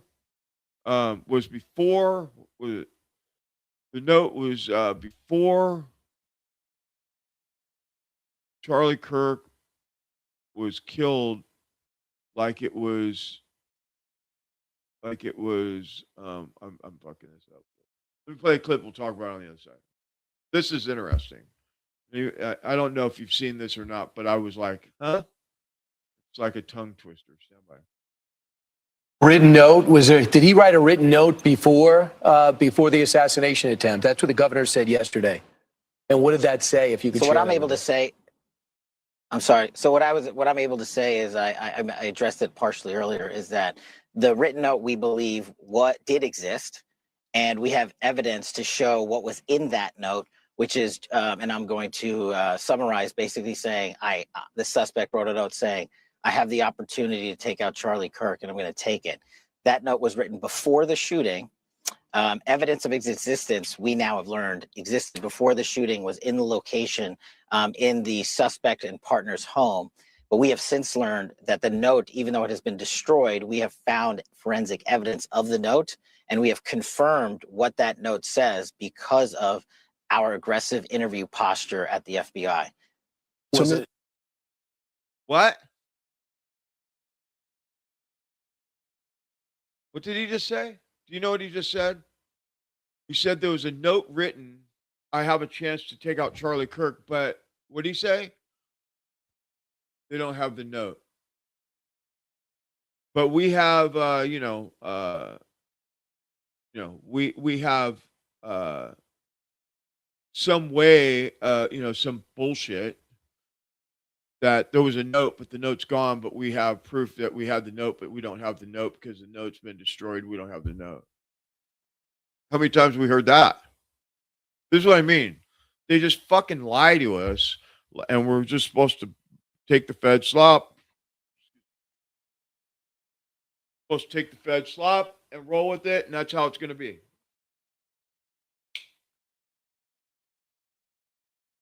Fucking ridiculous. This shit. Stand by. Is Lance Twiggs, Tyler Robinson's boyfriend, an FBI asset? Lance told the FBI that Tyler Robinson wrote him a letter saying he was going to kill Charlie Kirk. But evidence of the letter does not exist because it was burnt and thrown in the trash. How did the FBI confirm this to be true? The note, even though it has been destroyed, we have found forensic evidence of the note, and we have confirmed what that note says because of our aggressive interview posture at the FBI. That must have been some aggressive interview posture because he was released the same day and not charged. His own family told reporters that he struggled with drug, alcohol, and video game abuse and addiction. I decided to look into one of Lance's online gaming profiles where he reviewed different games. And his all-time favorite game, where he literally says best game series ever, where he played over 1,252 hours before he did the recommendation, was Destiny 2, a shooter game that you play through a first-person's perspective where you're aiming and firing weapons. He also reviewed Yuppie Psycho, Ultra Kill, Dark and Darker, and many other looter shooter games where you shoot your enemy and then loot their stuff. After that lengthy interview with the FBI, Lance Twiggs disappeared because he was put under protective services by the FBI. They say because he was getting threats. But I have to wonder if it's because they didn't want anybody else talking to him. Because they need their stories to fit, just like Kash Patel's Woman's Medium FBI jacket. As always, let me know what you think about all of this down below. What do you think of that? See, this is what I mean. This is all bullshit. So I have one more of her. It's similar to that, but it's different. So we're going to roll this one too. But can you believe what you're hearing? It's Fed slop. I mean, it's just, I just don't know. Stand by. Well, this is interesting. Utah police records show that Tyler Robinson was already in custody when he wrote the confession text messages on Discord. The official narrative is that Tyler Robinson turned himself in just before 9 p.m. on September 11th, the exact same time that he confessed on Discord. Now, Baron Coleman's investigation has revealed that court documents show that Tyler Robinson was read his Miranda rights at 6:25 p.m. by Sheriff Nate Brooksby. You know, the sheriff that resigned last week. Now, it'd be great to verify this timeline by checking the surveillance footage of Tyler Robinson turning himself in to Washington County Sheriff's Office. Remember that Washington County Jail deleted the footage because it lapsed their 30-day retention period. How convenient. And remember, on September 12th, Discord came out against the official narrative, saying that their investigation showed that Tyler Robinson did not plan the murder on Discord or hide any evidence. And then they removed his account, which is fishy. The question now is, if Tyler Robinson was already in custody, who wrote this Discord message? Some people are speculating that it might have been someone whose name rhymes with Rash Mattel. Who do you think it was? As always, let me know down below. Yeah, so they're just feeding us a bunch of bullshit, and I just can't stand it, dude. It just drives me so crazy because don't they know that we see through all this? So that how many things is that they just can't find? They can't find notes, video footage, the bullets are missing, they published the wrong weapon. and then a 30-06 from 140 yards, but he was shot from behind. Just everything about it. We've covered the shooting a few shows back. Maybe last weekend. I think maybe last Friday. I think we covered it. You might want to go back and look at that, where I proved that Charlie Kirk was shot behind the ear in a downward motion, and the neck was an exit wound. Then he got shot in the chest, also right below the chest. Also, we proved that. We've shown you that, and you might want to go back and check that out. But I mean, what are we doing here? Like, what in the hell is going on? Why can't we get just anybody? This is why people that have integrity quit, because they know that what they're dealing with is a bunch of fraud. So, I don't know. This ought to be a good one on our way out. We're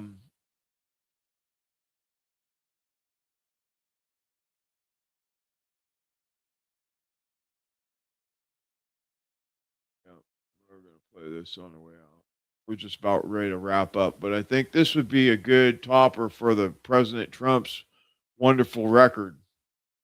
It is official. Donald Trump has left the building, ladies and gentlemen. He has attacked every voice of influence in this country that helped him get elected. You even have a forever Trumper, Alex Jones, making a public statement that he no longer supports President Trump. And for what? Because people held his feet to the fire on the satanic pedophile Zionist cult that he seems to want in that White House with him more than he wants the American people. Because that's the vibe I'm getting from Trump ever since he stepped in that White House for a second term. Correct me if I'm wrong, but none of what we voted Donald Trump into that White House to do, he's done the exact opposite. What arrests have been made? To this day, the clock says 0. Honestly, at this point, I would have respected Donald Trump a lot more if he would have came out publicly and just admitted that Epstein got him in his blackmail operation.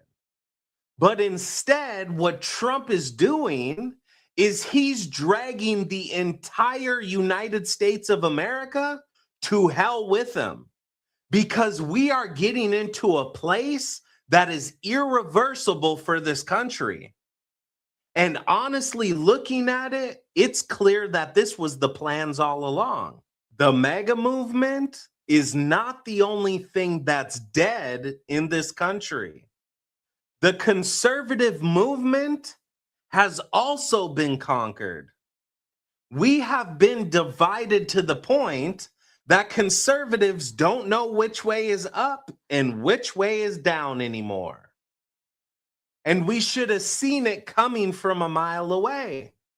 On Trump's first term, when he was doing things like Operation Warp Speed and bringing certain people into his administration when he should have had more wisdom. But what did he do his second term? He brought a bunch of neocon, Zionist, pedophiles into the White House. And we've been kicking and screaming about this for a year now. But no. Don't complain about it now, because the only ones to blame is us.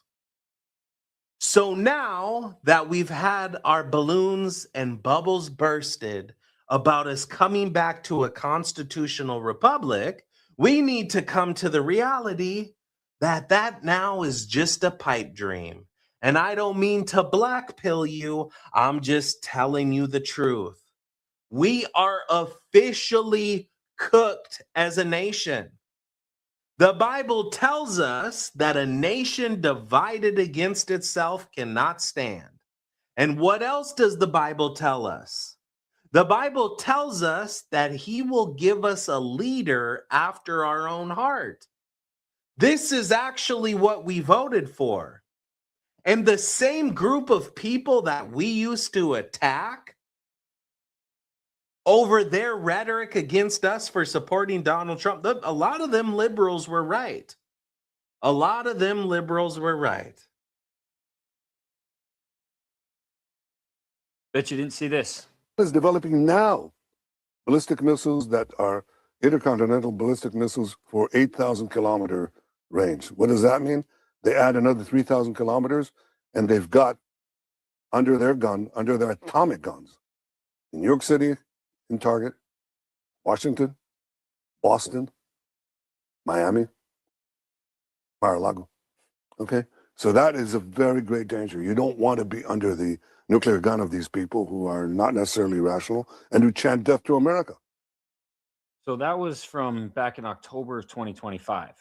And I don't know if you caught it, but when Bibi Netanyahu is talking about how Iran has the potential to get intercontinental ballistic missiles, he mentions major cities in the United States, but then he does something really interesting.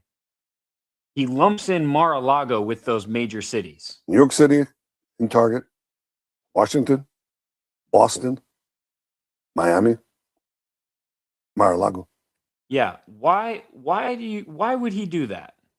It's kind of weird to me. Am I the only one? It's almost like he was sending a message. Yeah.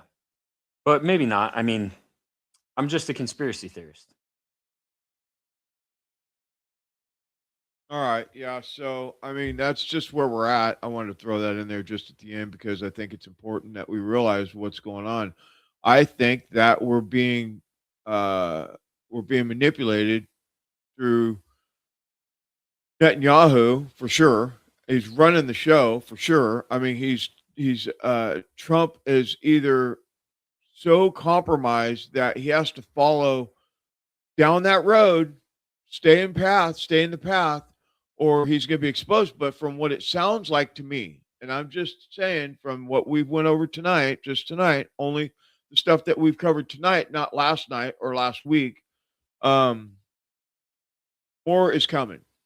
More stuff's coming out, and then it's going to start another bunch of shit about, and we need to get all that fucking pedophile stuff, put it on the table, and fucking sort through it and arrest people. Will we get arrested? It doesn't seem like it when we started with 0 and we still have 0.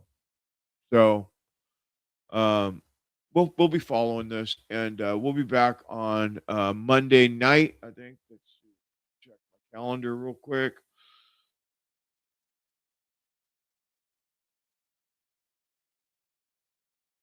Yeah, we'll be back on Monday, and we'll be getting into it. We're working on some Charlie Kirk stuff right now to bring to you around the rest of the story with the drones and all that stuff. So we'll be covering that on Monday. God bless you all. Please, if you haven't went to the YouTube channel yet and subscribed, please go to the YouTube channel. It's YouTube. It's Inspector Webb with 2 B's, just like all my other channels. Please subscribe to the channel. Really do appreciate it.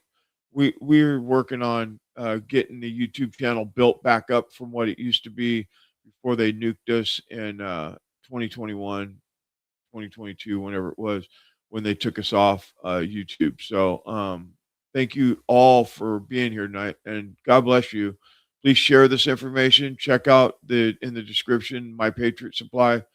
Buy some stuff. It helps support the show.